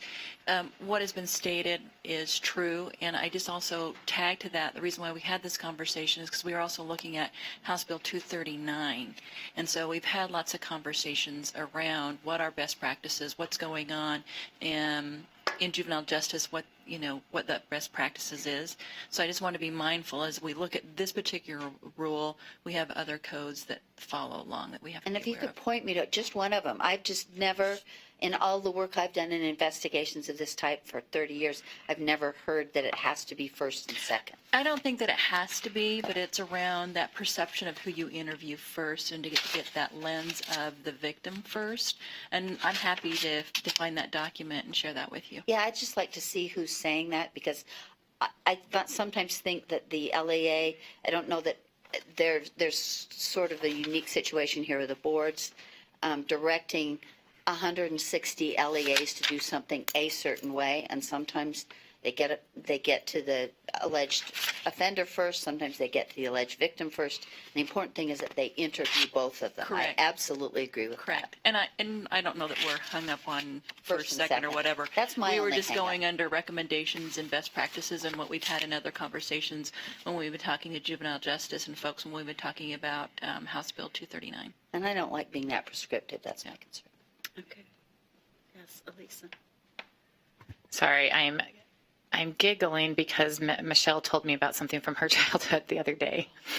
And sometimes there's a blurry line between the victim and the perpetrator because the perpetrator may be reacting due to bullying. And so I think that, anyways, Michelle, I'm not going to tell Michelle's story, but her hair was being pulled repeatedly until she finally snapped and turned around and punched the kid, and she is the one that got in trouble. And all of us have Right, well, but maybe just so I mean this one's a childhood memory from a long time ago, but I think that it's a good example of sometimes the bullied can then become the perpetrator, and so. I don't know that necessarily one versus the other because it really is up to the discretion of what's happening. And I know a lot of instances where people that are the ones that end up being the ones that get in trouble, that they were reacting due to repeated acts of being bullied or teased or picked on. So I don't know that it really matters which way it's written. But I agree with Carol that they both need to be interviewed so that you hear both for sure. sides of And the story. I just don't. I think it's just when it's a shall, I don't like it to be that prescriptive. That's my. I didn't catch those. That's my trouble. So, do you want me to read what I was proposing? Yes, again? would you please? Okay, it's on line 270. Delete first and delete second, and add an S to offenders, because there could be more than one, and you can do apostrophe S. That's a little. We like to draft in the singular because singular always means plural. So you could have more than one victim too. You could have alleged victims. I'm fine with that. Yeah, then. okay. And then a new little parentheses Roman numeral 4 that says and other individuals who may provide helpful information. And I don't know if individuals or persons or whatever word you want in that. individuals who may provide helpful information. So that, Or should we say additional? that's helpful. that's fine. Additional is better. I don't have strong feelings. I just wanted to make sure that if we're being directive, then, and I know it changes to may in Pren B, but if we're trying to be helpful, then I think we ought to lay out there's numerous parties that could Okay, the motion is that we, in line 270, let's see, 270, 270, that we delete the words first and second, and then add under number 4, and other individuals who may provide additional information. And the and will actually go on 274, but yeah. Okay. And then Linda, I don't know if you want to include if you want this in 2 separate motions or 1, but I'd like to reinsert all of the confidentiality language just below that. Okay, let's take these one at a time. Okay. So let's do that one. So are there any other questions with that one? Okay. All in favor? Aye. Any opposed? Okay, that one's unanimous. And okay, tell me your next motion. Second motion is to reinsert, put back in, undelete the deleted language in lines 275 through 282. Okay. Information in lines, the motion is to reinsert information in lines 275 through 282. Let me give you some information of why Terrell wanted this out, okay? This is what she described to me. So she said it would be horrific to be interviewing someone about allegations, and then all of a sudden you say, okay, this is confidential, and then all of a sudden you're in the middle of it, and they tell you something that can't be kept confidential because of law. Then we'll put in as required by law. Then, Less required. then she said, then you're in a bad place because you've told them it's going to be confidential, but there's things that you can't keep confidential. Then you'd be saying, oops, I'm sorry, I can't keep that confidential, even though you already told them that you were going to keep it confidential. And so that was her concern. She says, it would not work. So it was a huge concern of hers. And so that's why it's one of the things that she wanted out. And I've got to tell you, she works with, the criminal justice system and victims all the time. And so on issues like these, a lot of time I bow to her expertise. But that's what she expressed to me was a concern, because she was afraid that things would not be kept. Just to my motion, I think Michelle wants to add something, but because it's my motion, I also work with these kinds of investigations. And my point is that Terrell's experiences with criminal investigations, these are school experiences, school investigations, which have, in many cases, different standards. And if it would make some people feel more comfortable, I don't have a problem with inserting language that says confidentiality to the extent allowed by the law or something along those lines, because I think it is crucial, equally horrific if in school investigations there's not the reminder that you don't talk to each other about the testimony, the information you've given, because that completely skews investigations. And to take this out sends a concerning message to me about, and confidentiality is not important. But I'm very happy about putting unless required by law, or unless disclosure is required by law, or anything along those lines. Does say, that's kind of what 3C was trying to say. Oh, say that again, Nancy. If you look at, sorry, mind if I speak? Sorry. No, go ahead. Line 282, that's sort of what we were trying to say. The confidentiality requirement does not apply to a state or federal reporting requirement. So if you're required to report,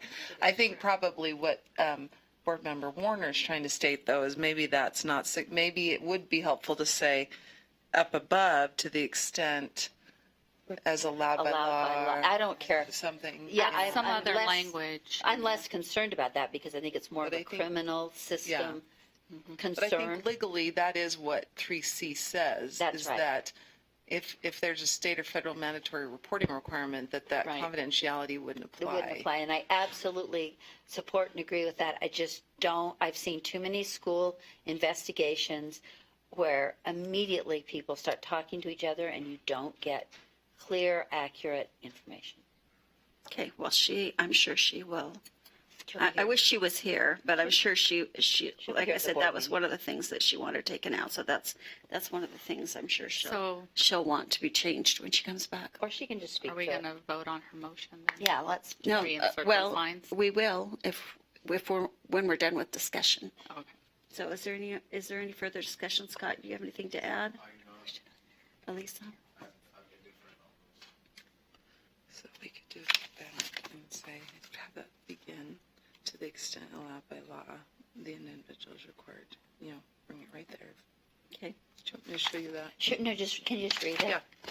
So if the committee would like to go ahead and reinstate or reinsert lines 275 through 282 based on the discussion, I would recommend that at the beginning of line 277, right after the Roman numeral I, insert to the extent allowed by law, comma, the individual is required, and just keep the rest of that language. And that way it That's great. signals. It's very strong, Yeah. and it's in the beginning, and maybe that will address Terrell's concern.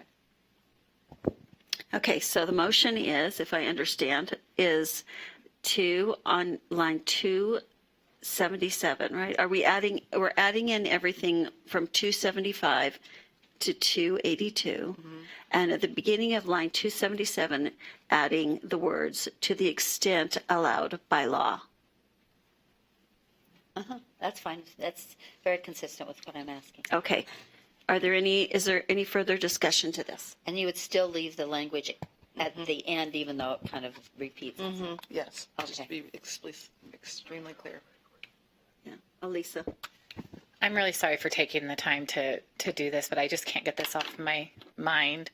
But I think that these topics are very important, and that as adults, we too need to refrain from using emotional bullying tactics. And I'm thinking specifically about an incident where a child went home to his mother, and this is a recent headline news story, and said, I felt uncomfortable in class because of a show that was shown. And instead of taking this allegation or this child's concern seriously, the news, some of our elected representatives are making a mockery of this child's concern. And school officials. And I think that, this particular piece of rule is addressing one-on-one emotional bullying. And I just want to take the time to remind all of us that when we make a mockery of someone else's concerns and views, points of view, we are bullying people. We are making light of their belief system. And I'm just hurting for this child who went home to a parent and said, I felt uncomfortable in class. And now there's headlines all over the place making a mockery of this child's concern. And how in the world is a child going to feel comfortable speaking up for something that they don't believe in or that they felt uncomfortable with when the very people that are there to protect the child are mocking them in the headlines, in the news, in the media? And I think that is a disgrace. Okay, thank you. Any other comments before we have the vote? Okay, all in favor of these changes? Aye. Any opposed? That would be me. So, okay, thank you. All right. Are you done going through? You want to go through more? Yes. Because we have some There's public one- comment as well. Yes, there's just one more thing. Thank you. I apologize. I'll go to the last thing. The other amendment that has been changed since the work group's recommendations is our data people, Corby and Aaron Bruff, had a discussion with the superintendents about what I would call our data nirvana, which is our data dreams, to be able to have some of this data quickly and in a real-time fashion so that we can get supports out to the LEAs, but it doesn't seem like we're quite there yet. So the requirement for LEAs to report within 5 days through their SIS system is not quite ready. It's not as seamless or as easy as we hope once when we originally put this in there. So you can see that a lot of language from 311 through 314 has been deleted, but that's essentially, they're still going to be required to report, but not necessarily within 5 days or through their SIS. Some LEAs right now will have the ability to do it through their SIS, and I think that's what we'll hope that those whose systems maybe that are using Aspire can start doing, but we're not quite there yet. So in a couple of months, Corby and Aaron and I and Lillian may come back once we've got our systems in a better place and talk about this reporting requirement again. All right, thank you. Yes. Point about that. I hope when that happens, there's also discussion of training, because in the old days, this information was reported under, because it was required to receive safe schools money, and it was never useful because there was such an amalgam of understandings about what an assault was, who the victims were, how many students were involved in a fight or an incident. So I think it is useless to put this into an expensive system unless there's training to LEAs about for common definitions and common understanding. We'll be a decade back and on a newer, shinier system. Okay, public comment. Tracy, did you have something you wanted to share?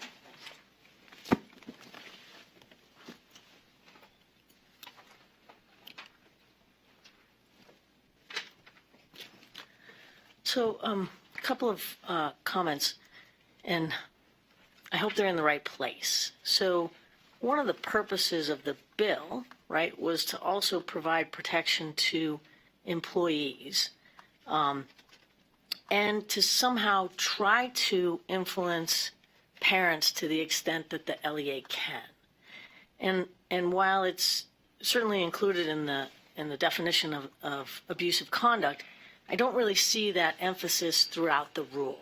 So, like, for example, on lines 16 and 17, it talks about training, but it doesn't really include training of parents, too.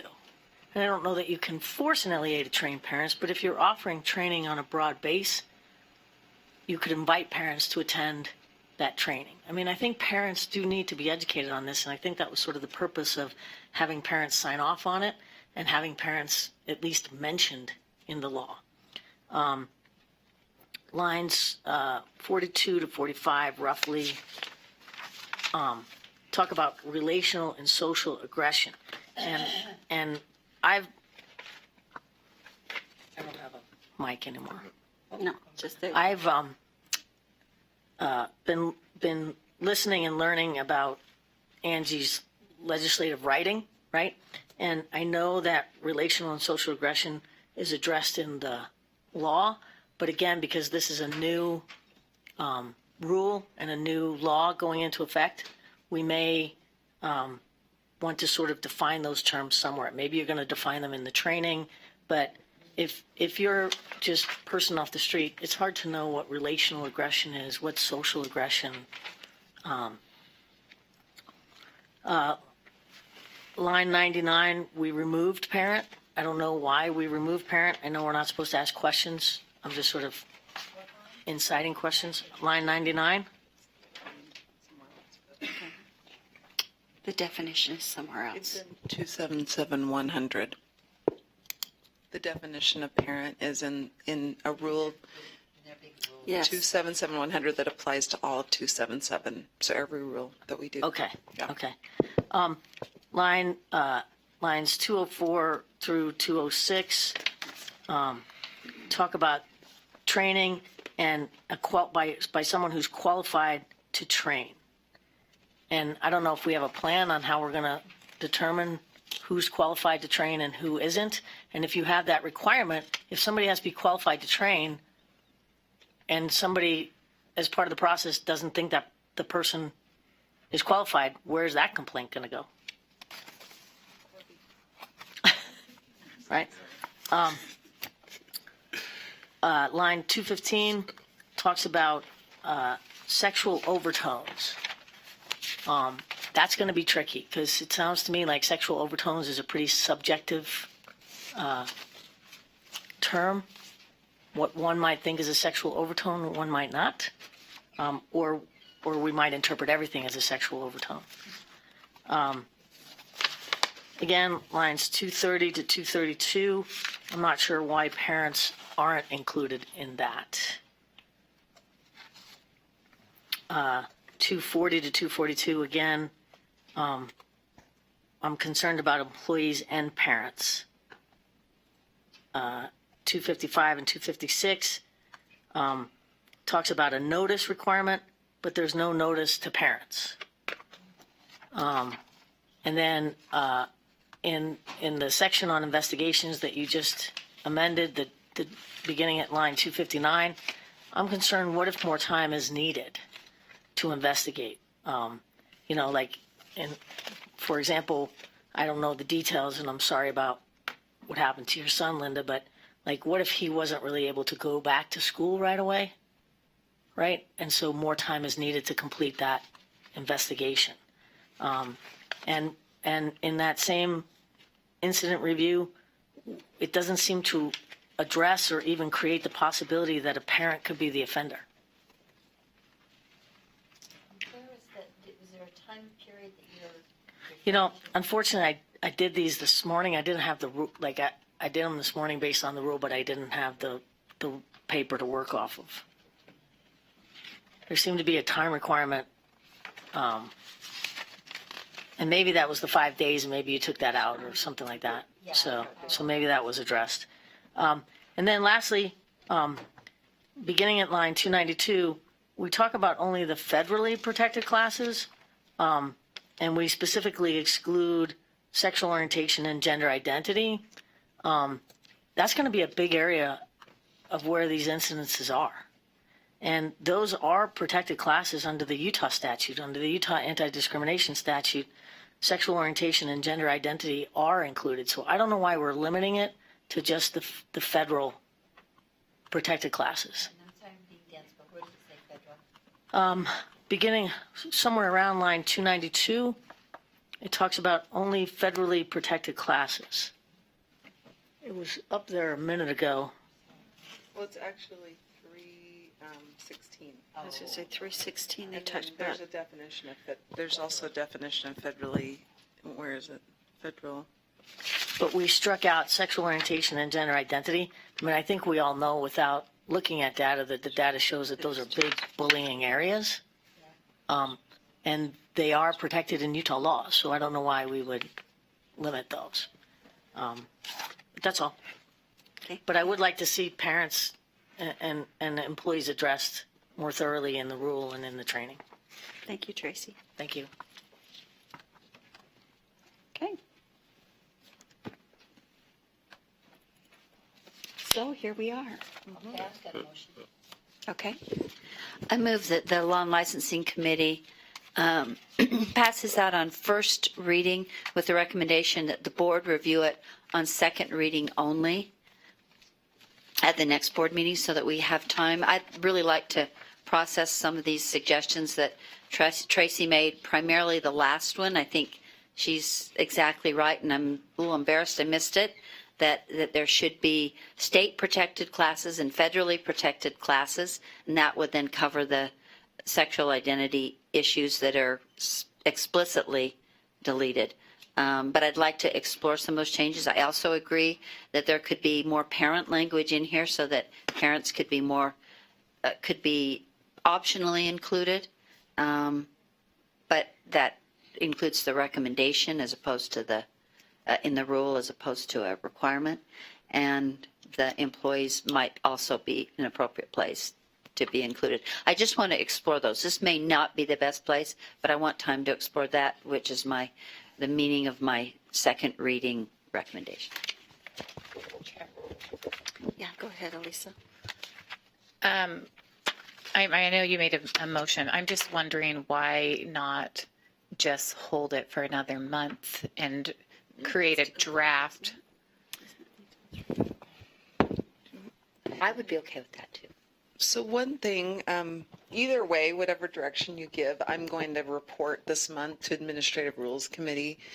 Legally, we're required to file this with the Office of Administrative Rules this month. We're not going to make it at this point. No, not to continue it. This is to comply with the statute.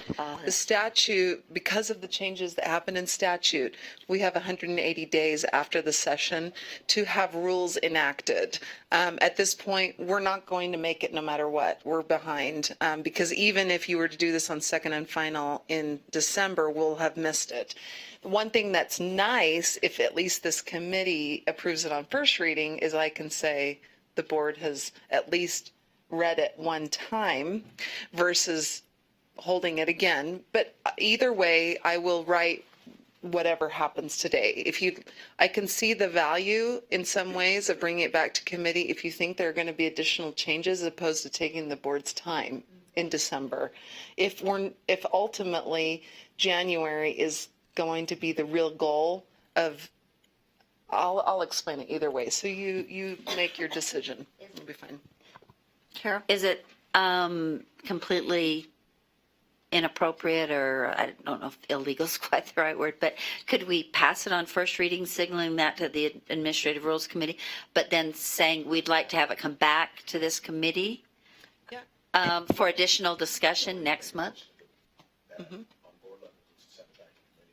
I'm sorry, or it goes to the board who'll send it back to committee.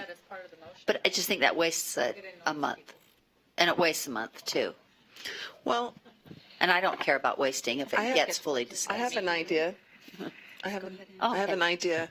What about if you made a motion to approve it on first reading this month with the idea that it go on second reading at the board, but in between now and the time when the board executive committee meets, if it looks like there's going to be a lot of amendments, the board executive committee could just on its own pull it back from the full board and reassign it to law and licensing for December. What do you think about that?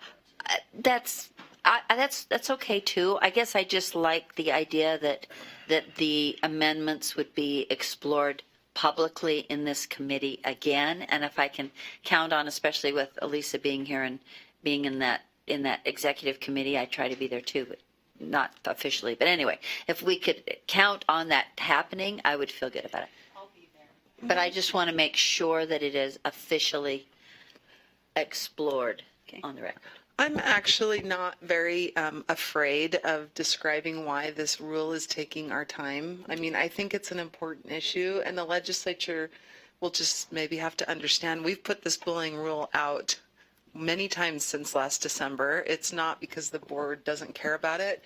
If you want to just go ahead and refer it back to committee for next month, Kathy and I will just describe it and explain that we have a record of how many times we've attempted to discuss this rule and these issues. We've got plenty of evidence. That feels less contrived to me. I'm happy to do that. So why don't you, I would say just Can't we take pass it on first reading and then just have it stay in committee? Yeah. I withdraw my motion. I think we should just bring it. Maybe I'll make a motion. Can I I think withdraw my maybe, previous motion? and I think maybe the best thing to do is just approve it on first reading and just keep it in committee. Okay. That's first, but I still need to withdraw that motion then. Yes.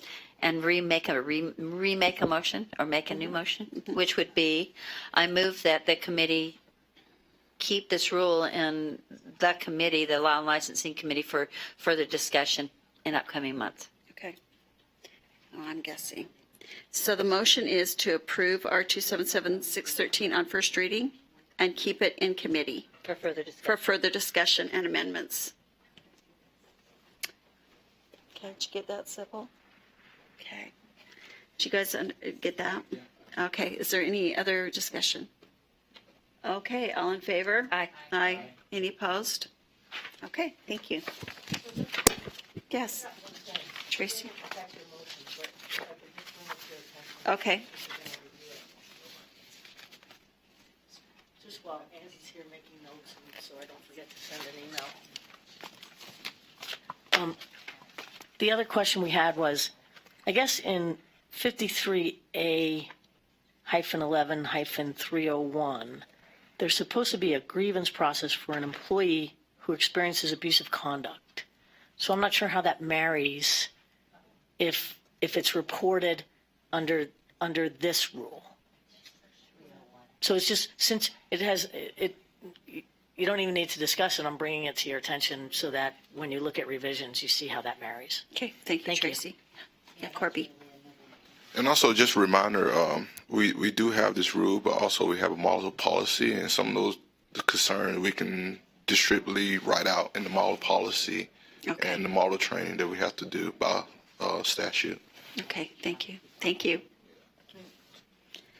All right, I think we're ready for the next item, right? We are ready for the UC meeting notes and recommendations. This is 2.6. I think Leah's coming.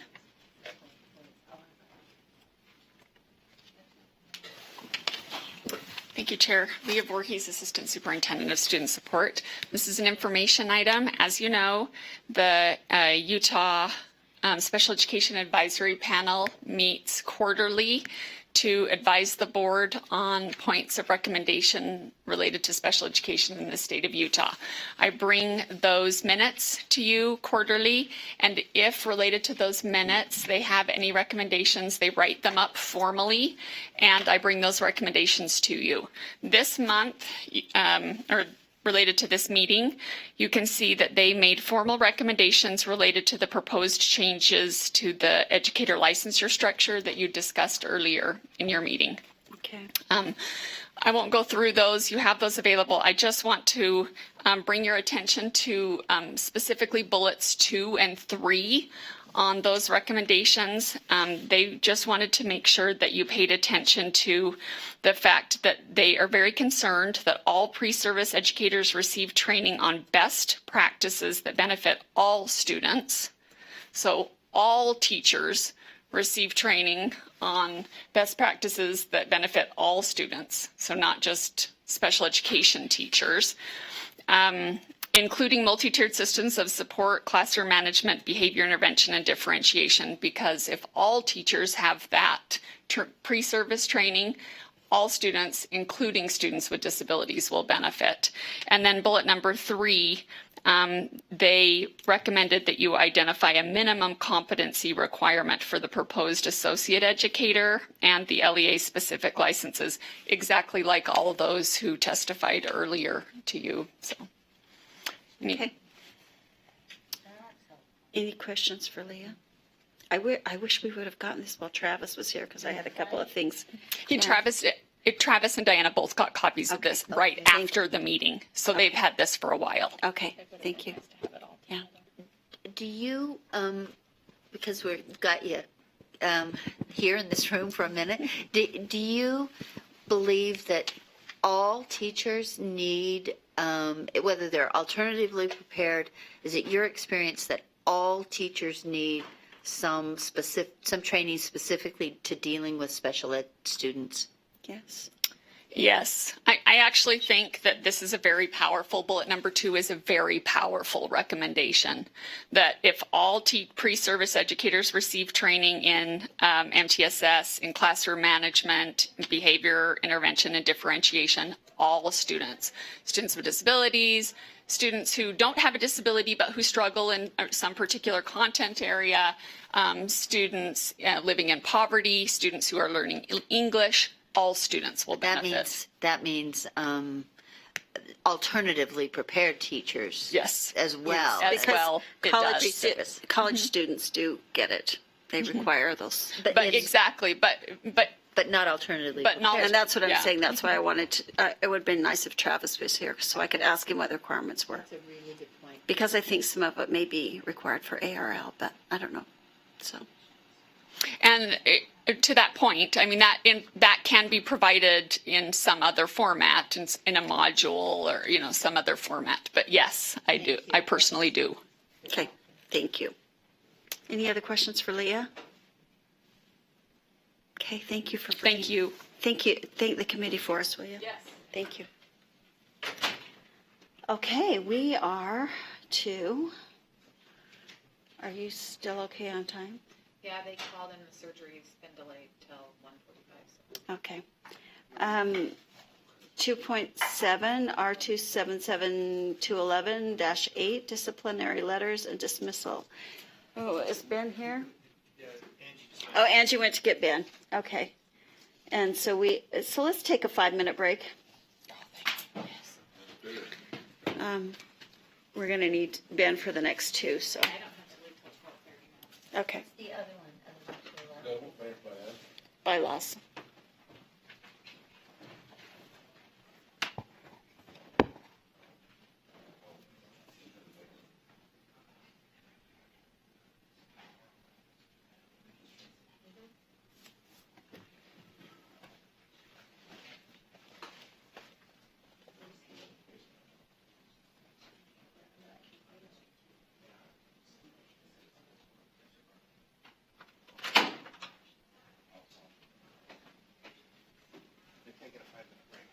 Not just for me.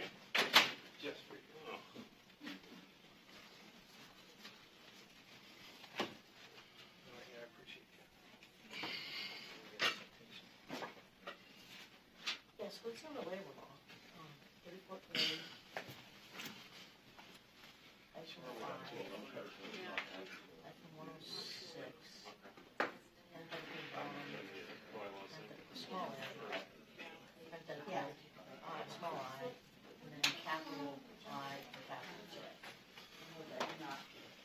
So it's interesting because our state statute has more protected classes than our federal statute. Yeah, and that was one of the things.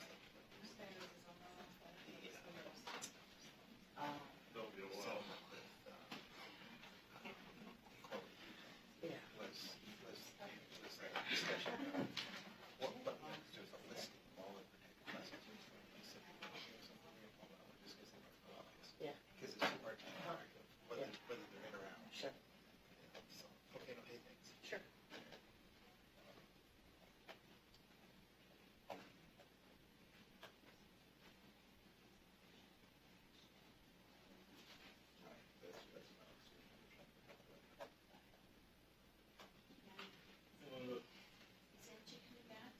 No, she had to swap out for me over there because I thought they were done over there. no, they're working on 700, the middle school requirements. Fun. Okay. So it'll be a while. Yeah. All right. We just took a 5-minute break, so we got a couple minutes left.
Our numbers are dwindling. Let's come out of a recess here for a minute. We are on item R277-211-8, disciplinary letters and dismissal, an amendment. If you'll remember, last month we asked for the AG's office to come back with an opinion on whether what Ben had been doing, sending letters out, was legal or not. And so, Dave, are you ready for our opinion? Your opinion?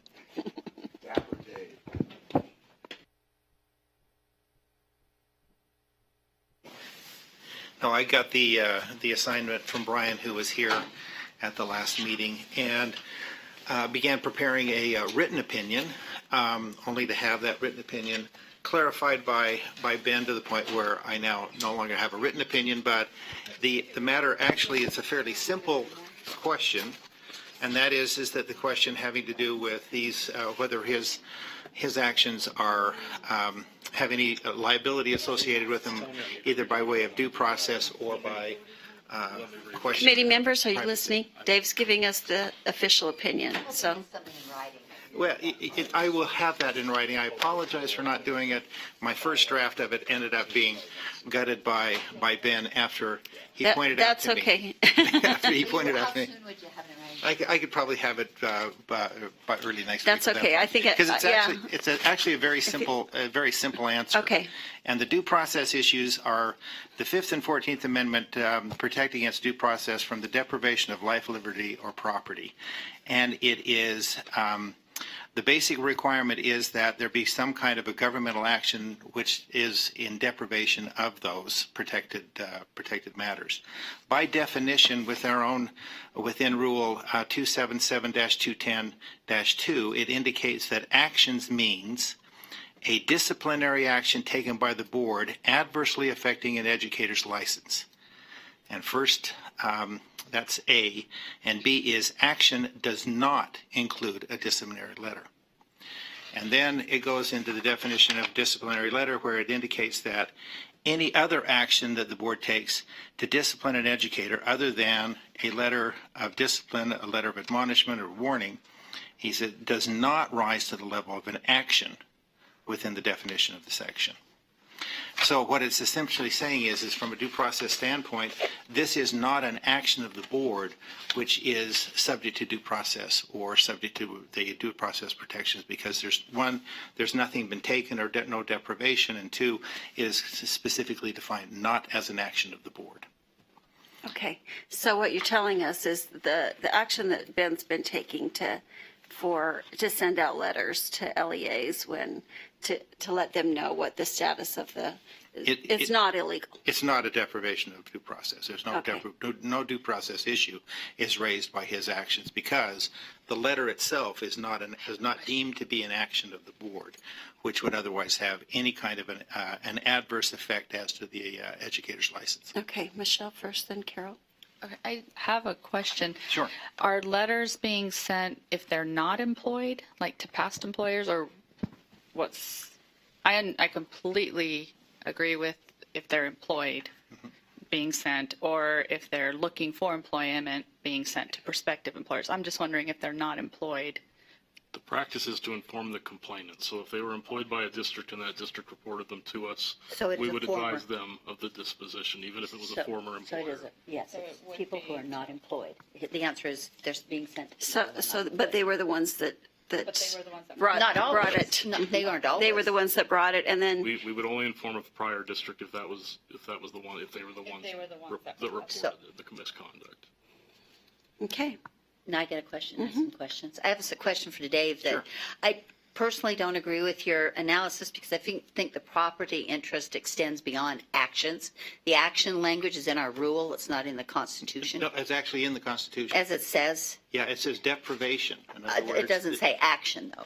Well, but deprivation requires an action. I mean, in other words, you have to withhold, or you have to take action to. I guess, yeah, and I'm for sorry. For example, like taking a property, you actually have to take the property. And you don't you can have other kinds of takings. Well, you can have many takings, but there are always some kind of an action. It's not an inaction, or it's not a non-action. Carol, this isn't a debate. That's exactly what I was going to say, Linda. Thank you very much. It's not a debate. I was just saying I personally do not agree. That's fine. Dave is our attorney. He's given us the opinion that we asked him for. I'd like to see it in writing, but I don't agree with your saying that it's not a deprivation of a property interest, because I do believe it is. Well, But then we don't need to debate it. I'm fine about that. I agree with you completely, Linda. It's not a debate. I just wanted to express my opinion that there are other points of view.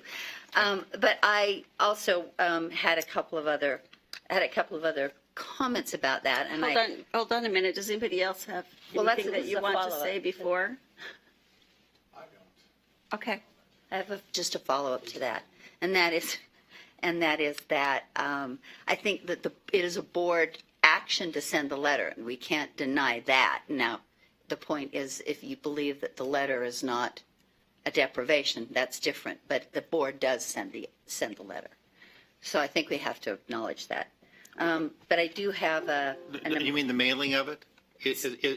That's the action that you would say it triggers the due process? I think so. I'd have to see exactly how to word it, but I think I don't think we can argue that the board does not send the letter, and the letter then triggers the receipt of the letter triggers property interest concerns. You're saying that the mailing or the physical act of putting it in communicating. No, it's the communication, not the action of mailing or anything else. I think we're debating again. Okay. Thank you. And I don't feel like I need to. I'm just answering his question. Sure. Okay. So I'd love to see it in writing. So I have a question That's that maybe you can help answer, Sure. Dave. So this is the thing that bothers me about this rule. I think this is common sense, that you tell the complainant, you get back to the complainant, they're the ones that complain to you, you send the letter out and say this is how it worked out. I think that it's Ben's job to determine to send those things out. I don't know that we need to have it in rule and make it a law. I just hate to put everything in rule and make it a law. So I'm thinking that maybe we don't need the rule changed at all. Okay, and I'm sorry. Go ahead, Dave. Now I have to share with you a little bit of my dirty laundry. The first draft I had of this is I went back through the rule, and the rule is very clear that you have a complainant and a respondent, and that within the definitions that they are then called the parties to this matter, and that all the way through that the parties are entitled to notice of the decision, notice of what happens, and notice of the direction of this.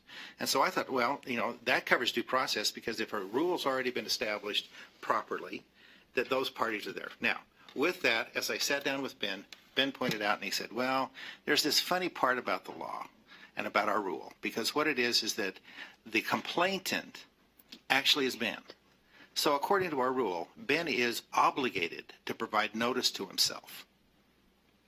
And that's where I ended up going, oops, I better back up and take it outside of our rule and go there.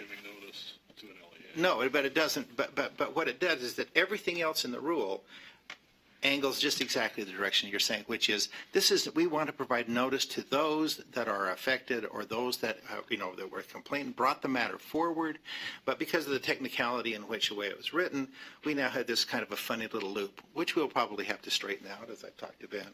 But the basic idea is that if you look at the nature of the rule, notice was the foundation of it, is to provide appropriate notice to those that are acting. The secondary portion of that is that the rule is also subject to GRAMA. And GRAMA has a number of different places, including a sharing provision within the statute among governmental agencies, which an LEA clearly is a governmental agency, and ours. And so, again, GRAMA provides for this kind of sharing, and for, if a request is made, then obviously it is provided pursuant to GRAMA. There's no withholding of it. So the basic flavor of all of this is that this is meant to be shared and meant to be provided in that way. I came back to a very technical reading, going back to saying that because the board does not consider this to be an action by itself, to deprive somebody of some element of their license, that therefore it falls outside of due process considerations. And what Ben is doing is essentially a matter of transparency at that point, to say this is not considered to be an adverse action by the board. It is a letter that is generated pursuant to rule and is sent out, but it is not an adverse action as to the person's license. And Ben, as a matter of transparency, is providing that out. And that's one of the things that I think our board has always been very, very keen on, is the notice as the idea of transparency. Okay, thank you, Jay. Carol? And I want to point out that sharing provision in GRAMA is discretionary. It's not mandatory. Oh, sure. So I think that it's not necessarily fair to say that it is in the spirit of it, because I think it's very discretionary, and that point is important. It doesn't have to be shared. Secondly, I think one of the concerns I have has been missed by, I don't know if it's everybody, but maybe Assistant AG Thomas, and that is, my concern is not so much that the notice is given to the former employer, that the case was closed with a letter of warning. My concern is primarily that letter itself, very explicitly describing a lot of information, theoretically or truthfully, that the former employer doesn't need to know, and it also ignores the fact that sometimes the employer, former or otherwise, is not the complainant.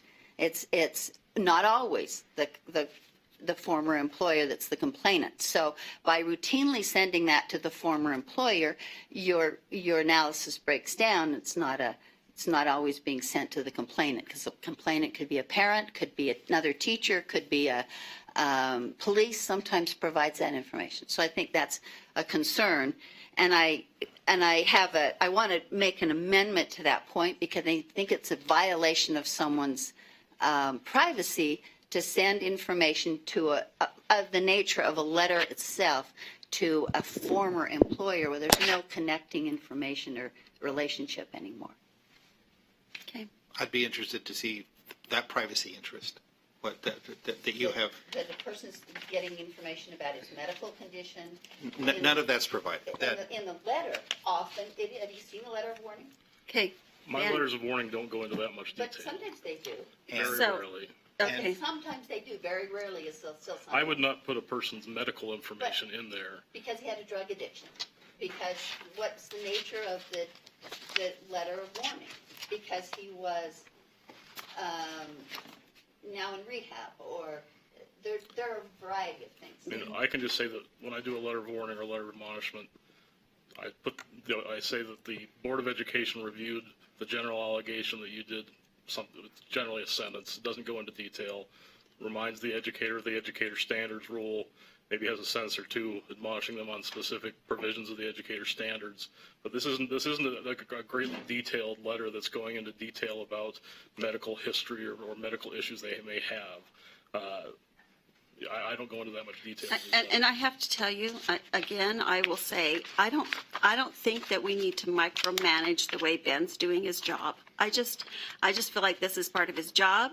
I don't think that we need to add this law to the rule saying that he has to do this or he can't do this. I think this is it's not illegal what he's doing. I think it's common sense to let the complainant know that what's been happening. The districts know, the people who are employing these people know what's happening. It's grammable anyway. And so I think that this, so my motion is that we table this rule.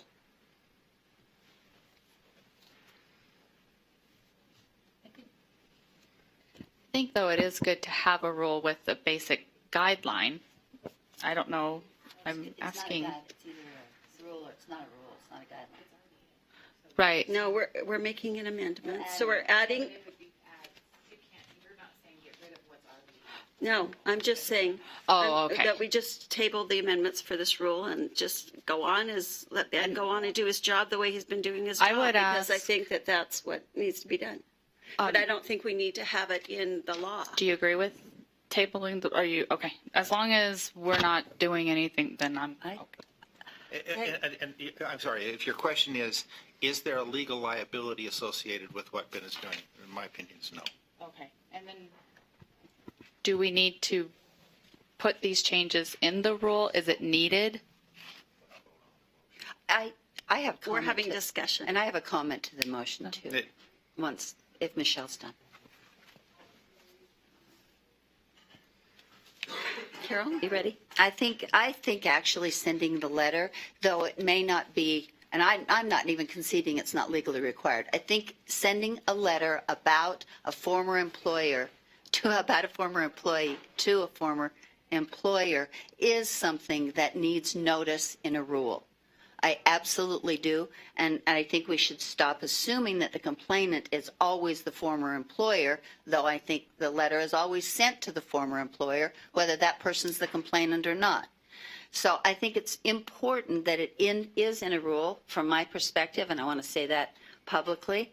But if you point out that what you send in this letter is very vanilla, then I think notice that the case is closed based on a letter of reprimand, or not a reprimand, admonishment or warning, would then be adequate, and not sending the letter would be, I would not have a problem with this. It's sending the letter to a person who has no relationship. In our UPAC cases this month, all of those people left the district, and yet their former employer will get a letter about them. I don't think that's necessary or fair, in addition to being arguably legal. So I would prefer to have it in a rule, but I'd like to make an amendment to this. And it's not amendable to table a rule. I know that.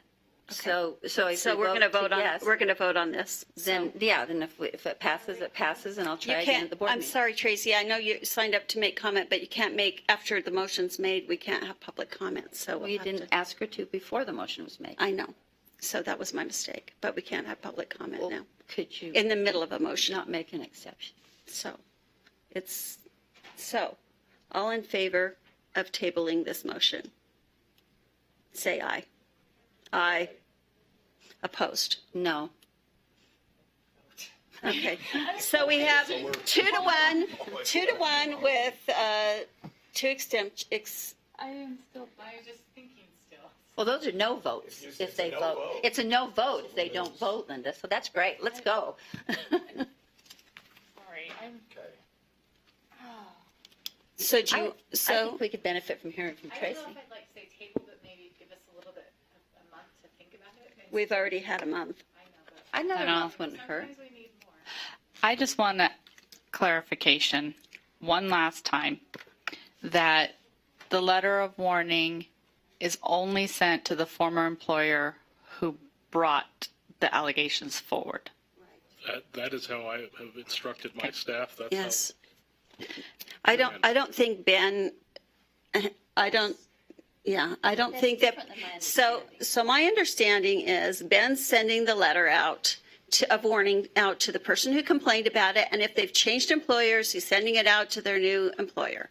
That is common sense to me, that you would send that out and let people know I don't think anything Ben's doing is wrong, and I don't think we need a rule to tell Ben what to do when he's already doing it and it's part of his job. That's just what I think. I know, Carol, you had Ben's job. You may not have done it that way. Ben's a different person. He's working for the board, and I like the way he's doing it. I think it's appropriate. Tracy, come on up. I'm fine either way. I just want to make sure, my experience is not only those complainants, that it is always the former employer, Ben, and I'd like to see your records if you're not saying that, because I think that's not true. Not intended to I've deceive. told you what my instructions to staff are. I'm happy to show you any files But that need to be made available. then you're sending them to former employees. You're not sending to former employees if the complainant's somebody else? That would be my instruction to staff, yes. If it was a parent complaint. Yeah, yes. so these comments are intended to be informative and helpful. One reason why I think the board does need to look at amending the rule is it is a change in practice. It is a change in practice, and that was instituted by Ben in his best efforts in doing his job. Nobody's questioning Ben's best efforts to do his job the way he believes the board wants him to do his job. Okay? but it is a change in practice. And that change in practice is not clear in the rule.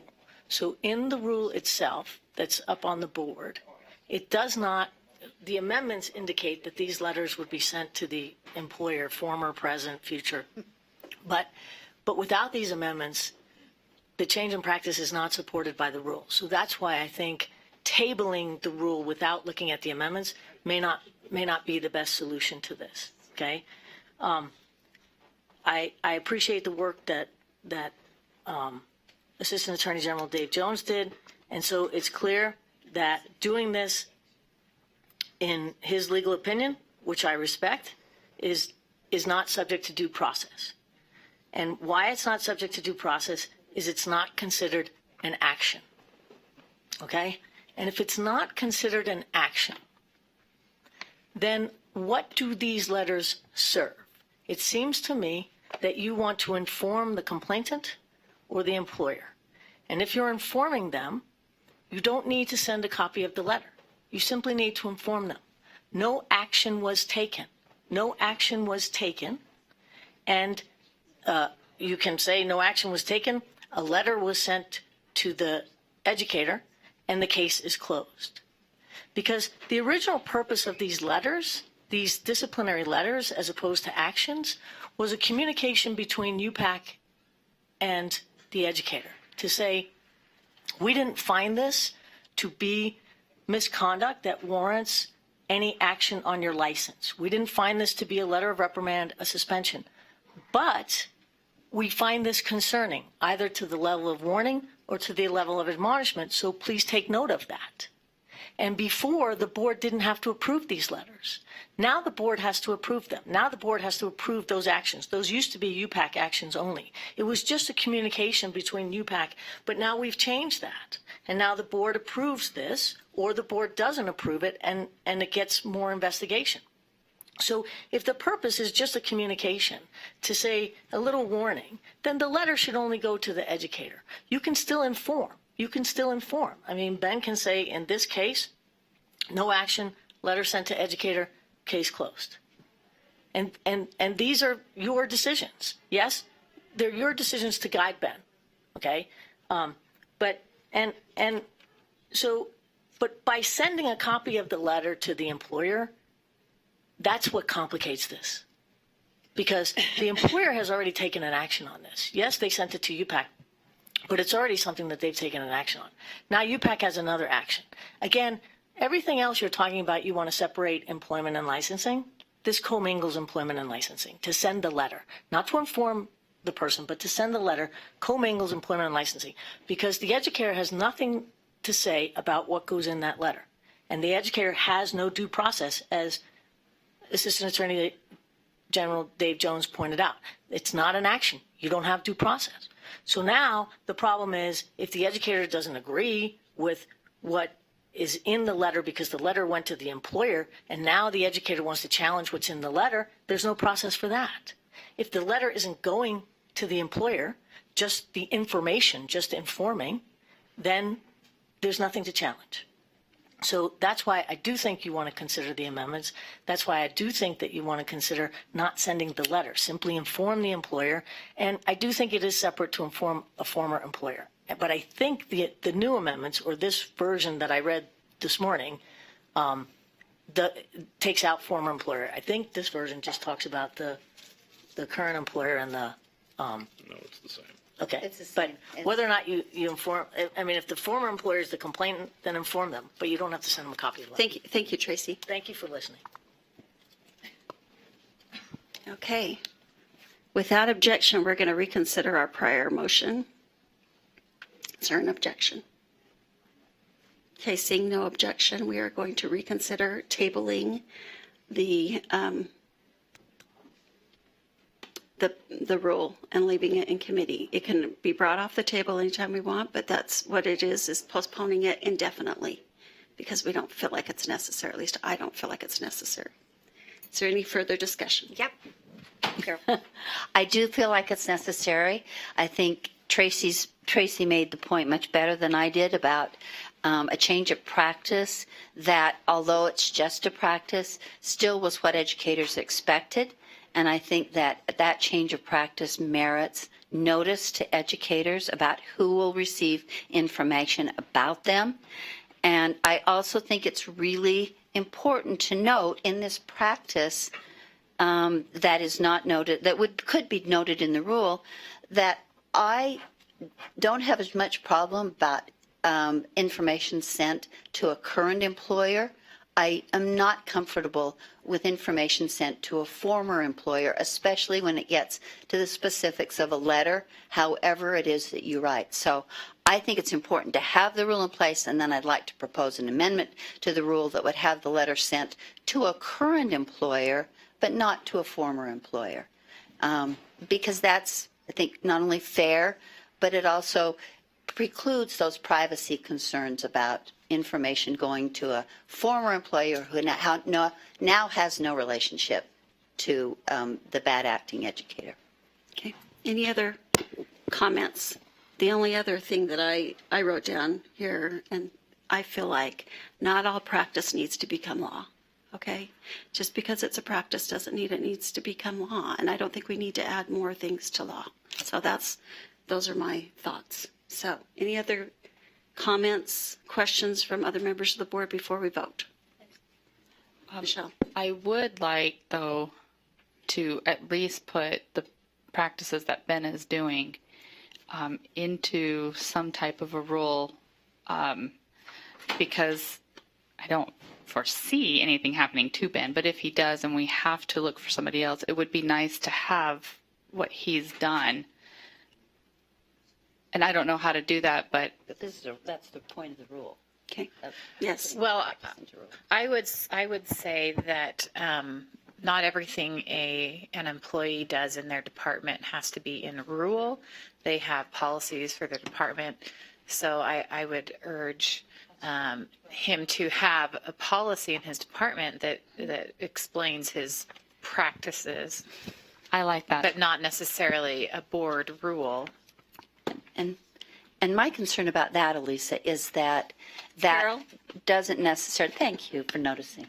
I don't think that necessarily notifies the public adequately. And a rule notifies the public, and that is who is most effective, both these teachers and then any parents who would like to know how, what former employers or current employers are receiving.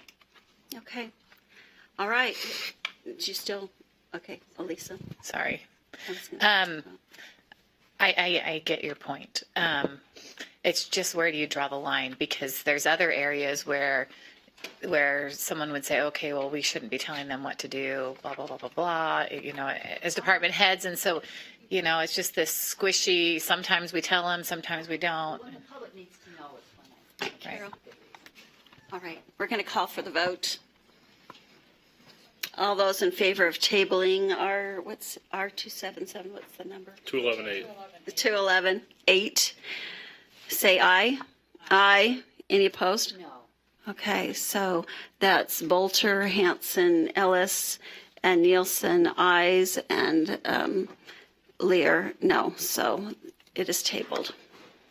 Okay, we have one more thing left, and that is the bylaws. And I think Ben's going to take us through those. Is that right?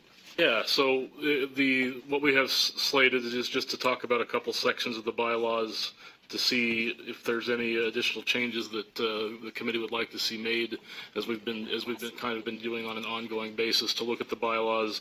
The sections that we anticipated reviewing today were sections 7 and 8. 7 is fairly short. It deals with board member compensation, and it's basically set by statute. That's why we kind of set two sections. That's on, let's see, page 9, I believe. Oh, page 7. Page 7 in the top right-hand corner. Let's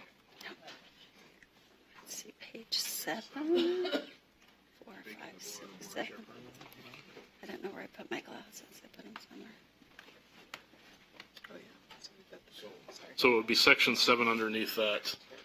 Just the basically the compensation for members is primarily defined by state statutes and finance rules. So that's set out in 7. I don't know if there would be any concerns with that current section, but we can throw that out. The other section is about how the board conducts its board meeting, how things are submitted to the board, and just kind of the order of things in board meeting. And that would also be open for discussion today. And I had one. I don't know if you've got one, Elisa. We talked about the evaluation, and I'm trying to remember what line that was. Sorry, I should have it up here. Oh, here. M. The board shall engage in a strategic planning process. No, that's not it. It's N. It's N as in Nancy. The board shall engage in a self-evaluation process every even year. We talked. Oh, I don't have a computer up. Sorry, she has it. I just couldn't tell who was doing it. I talked to Lorraine about this, and she said in the past that they've done some of those 360, sent surveys out and stuff, which I think is a great idea. So I don't want to take it out, but I'm wondering if we should do it every odd year instead, because even years are election years and people move out. And so odd years would be better because it would, so I'm thinking that would be That's a good idea. a better idea, because you do an evaluation, then people are out, and then you've got a new board. So my motion would be to change in the bylaws section 8N to the board shall engage in a self-evaluation process every odd year. Are there any other comments on that? No. Questions? Okay. All in favor? Aye. Any opposed? Okay. Any other changes for this section? Elisa? Well, I don't know about that section. Or Which in the bylaws? Yes. For this, we're doing 7 and 8, but. Yes. So, I don't know that I think this is going to be ready for today, but I think it's something that we need to address and look at.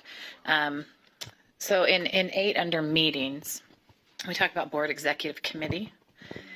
And I think it would be important to define the purpose of the executive committee meeting, because it is widely known that it's to set agenda, but just to make sure that there's not a lot of decision-making happening. And also, I think that we need to make the determination, and I just am not seeing exactly where this is right at this second, but in the bylaws, it says that board members, up to 7 board members come, and if 8 come, then we need to put put a notice to the public according to the Open Public Meeting Law. Exact, yeah. And I think that as a board, we need to make that decision. We either want the executive planning meeting to be limited to 7 board members so that we can do business, or we want to, if the purpose of it is not to have a full quorum, then I think that should be stated in the bylaws instead of just, because as it's written right now, you shall open it. And the way that it's been being practiced is that we haven't been doing that necessarily, and that we've been limiting who can attend the meeting so that we don't have a full quorum present. And so I think that we need to make that decision instead of having it so arbitrary, because the way it's written right now. So tell me where you are. So this is number 4. It looks like number 4. 1, 2, 3, 4. Okay. No, that's not it. No. I'm trying to. Okay, so let's see. I saw it, and I can't say for sure that it's in section 8 or not, but the executive committee is spoken of in section 8. It is. It talks about it, but that's why I asked you, because I couldn't exactly see where you were. But it does. Probably falls in, is that under 9? It might be under 9, but I don't know if we really. Let's see. Sorry. Let's see. It's. I looked at this a couple weeks ago. Oh, but I got to spell right. Spelling was helpful. It might be in 9. Okay. But 8 is where we specifically talk Executive about executive committee meeting. Oh, it's in section 9. Section 11. Oh, section 11 where it says that. That would be a future meeting. So we can. Well, but I'm just curious. Yes. So if you could get, Lorraine knows the bylaws better than we do. yes, if you could, like I said, I think that we need to think about, but I think we need to be deliberate in that decision making instead of just, because as it's written right now, it says that we will open it up. It doesn't say we will tell board members they can't come. And so I think we need to make that decision as a board, which direction we want it to go. But in section 8, when we're talking about executive committee meeting, I just couldn't find anywhere where we really lay out the purpose of the executive committee. We say who shall attend, but I think that it would be wise. But I'd like to see some language written, and I don't have a proposed amendment right now. So Elisa, let me ask you this. Yeah. Because I finally got to where I think it is here. So it looks like it's written, like you said, if a quorum of the board is expected, then Lorraine would just provide public notice, but that's not what we've been doing. We've been limiting it. Well, so are you saying you want to change it to limit it? Or because I think we need it's to make that decision as a board. Instead of saying that we will open it up, I think that it's something that board members need to think about. Do you see value in possibly having it open where we're going to have reporters and everyone there trying to make comment when the purpose of the meeting? Well, it depends on what topic there is. Lorraine, did you have something you wanted to add? Well, just that there are requirements, not only just opening the meeting, but if that's an open meeting, I have to do minutes that are posted. I have to post a recording of it. So it's a very much more extensive than just people coming. If it's an Right. open And so meeting. I think that if the purpose of the meeting is to set the agenda for the board meeting, and then I just think that we as a board need to make that decision whether or not the executive committee should ever be subject to a full quorum. Okay, Ben, then Carol. So this is the amendments that Elisa is talking about proposing would fall under section 11. I don't know that section has really been noticed to discuss today. Okay. But that's where they would fall, and that would come down the road. Okay, thank you, Ben. And my concern is having attended a number of those meetings now, it's not just agenda setting. That's why I want the purpose defined so that we stick to Well, then, and because what concerns me, and the reason I've kept attending, and the reason I would say it almost should be a public meeting, because I don't think intentionally, by the way, I don't think this is happening intentionally or insidiously or anything like that, but I do believe that there are many decisions, not just one or two, many decisions made in those meetings that I believe should be board decisions, and that I was troubled to kind of find out are being made in the name of efficiency. And so I would like to have it either left the way it is, or I would like to have the purpose narrowed, but then you'd have to do it, not just write it. Okay, so let's talk about that when we get, since we had, like Ben says, we haven't noticed that. So let's talk about that. So 7 and 8, are there any further changes in 7 or 8? No? Okay. All righty. Well, we will continue on next month with more of the bylaws. All right. I need another motion. Yes, that's the one. All in favor? Aye. Aye. We are adjourned. Thank you.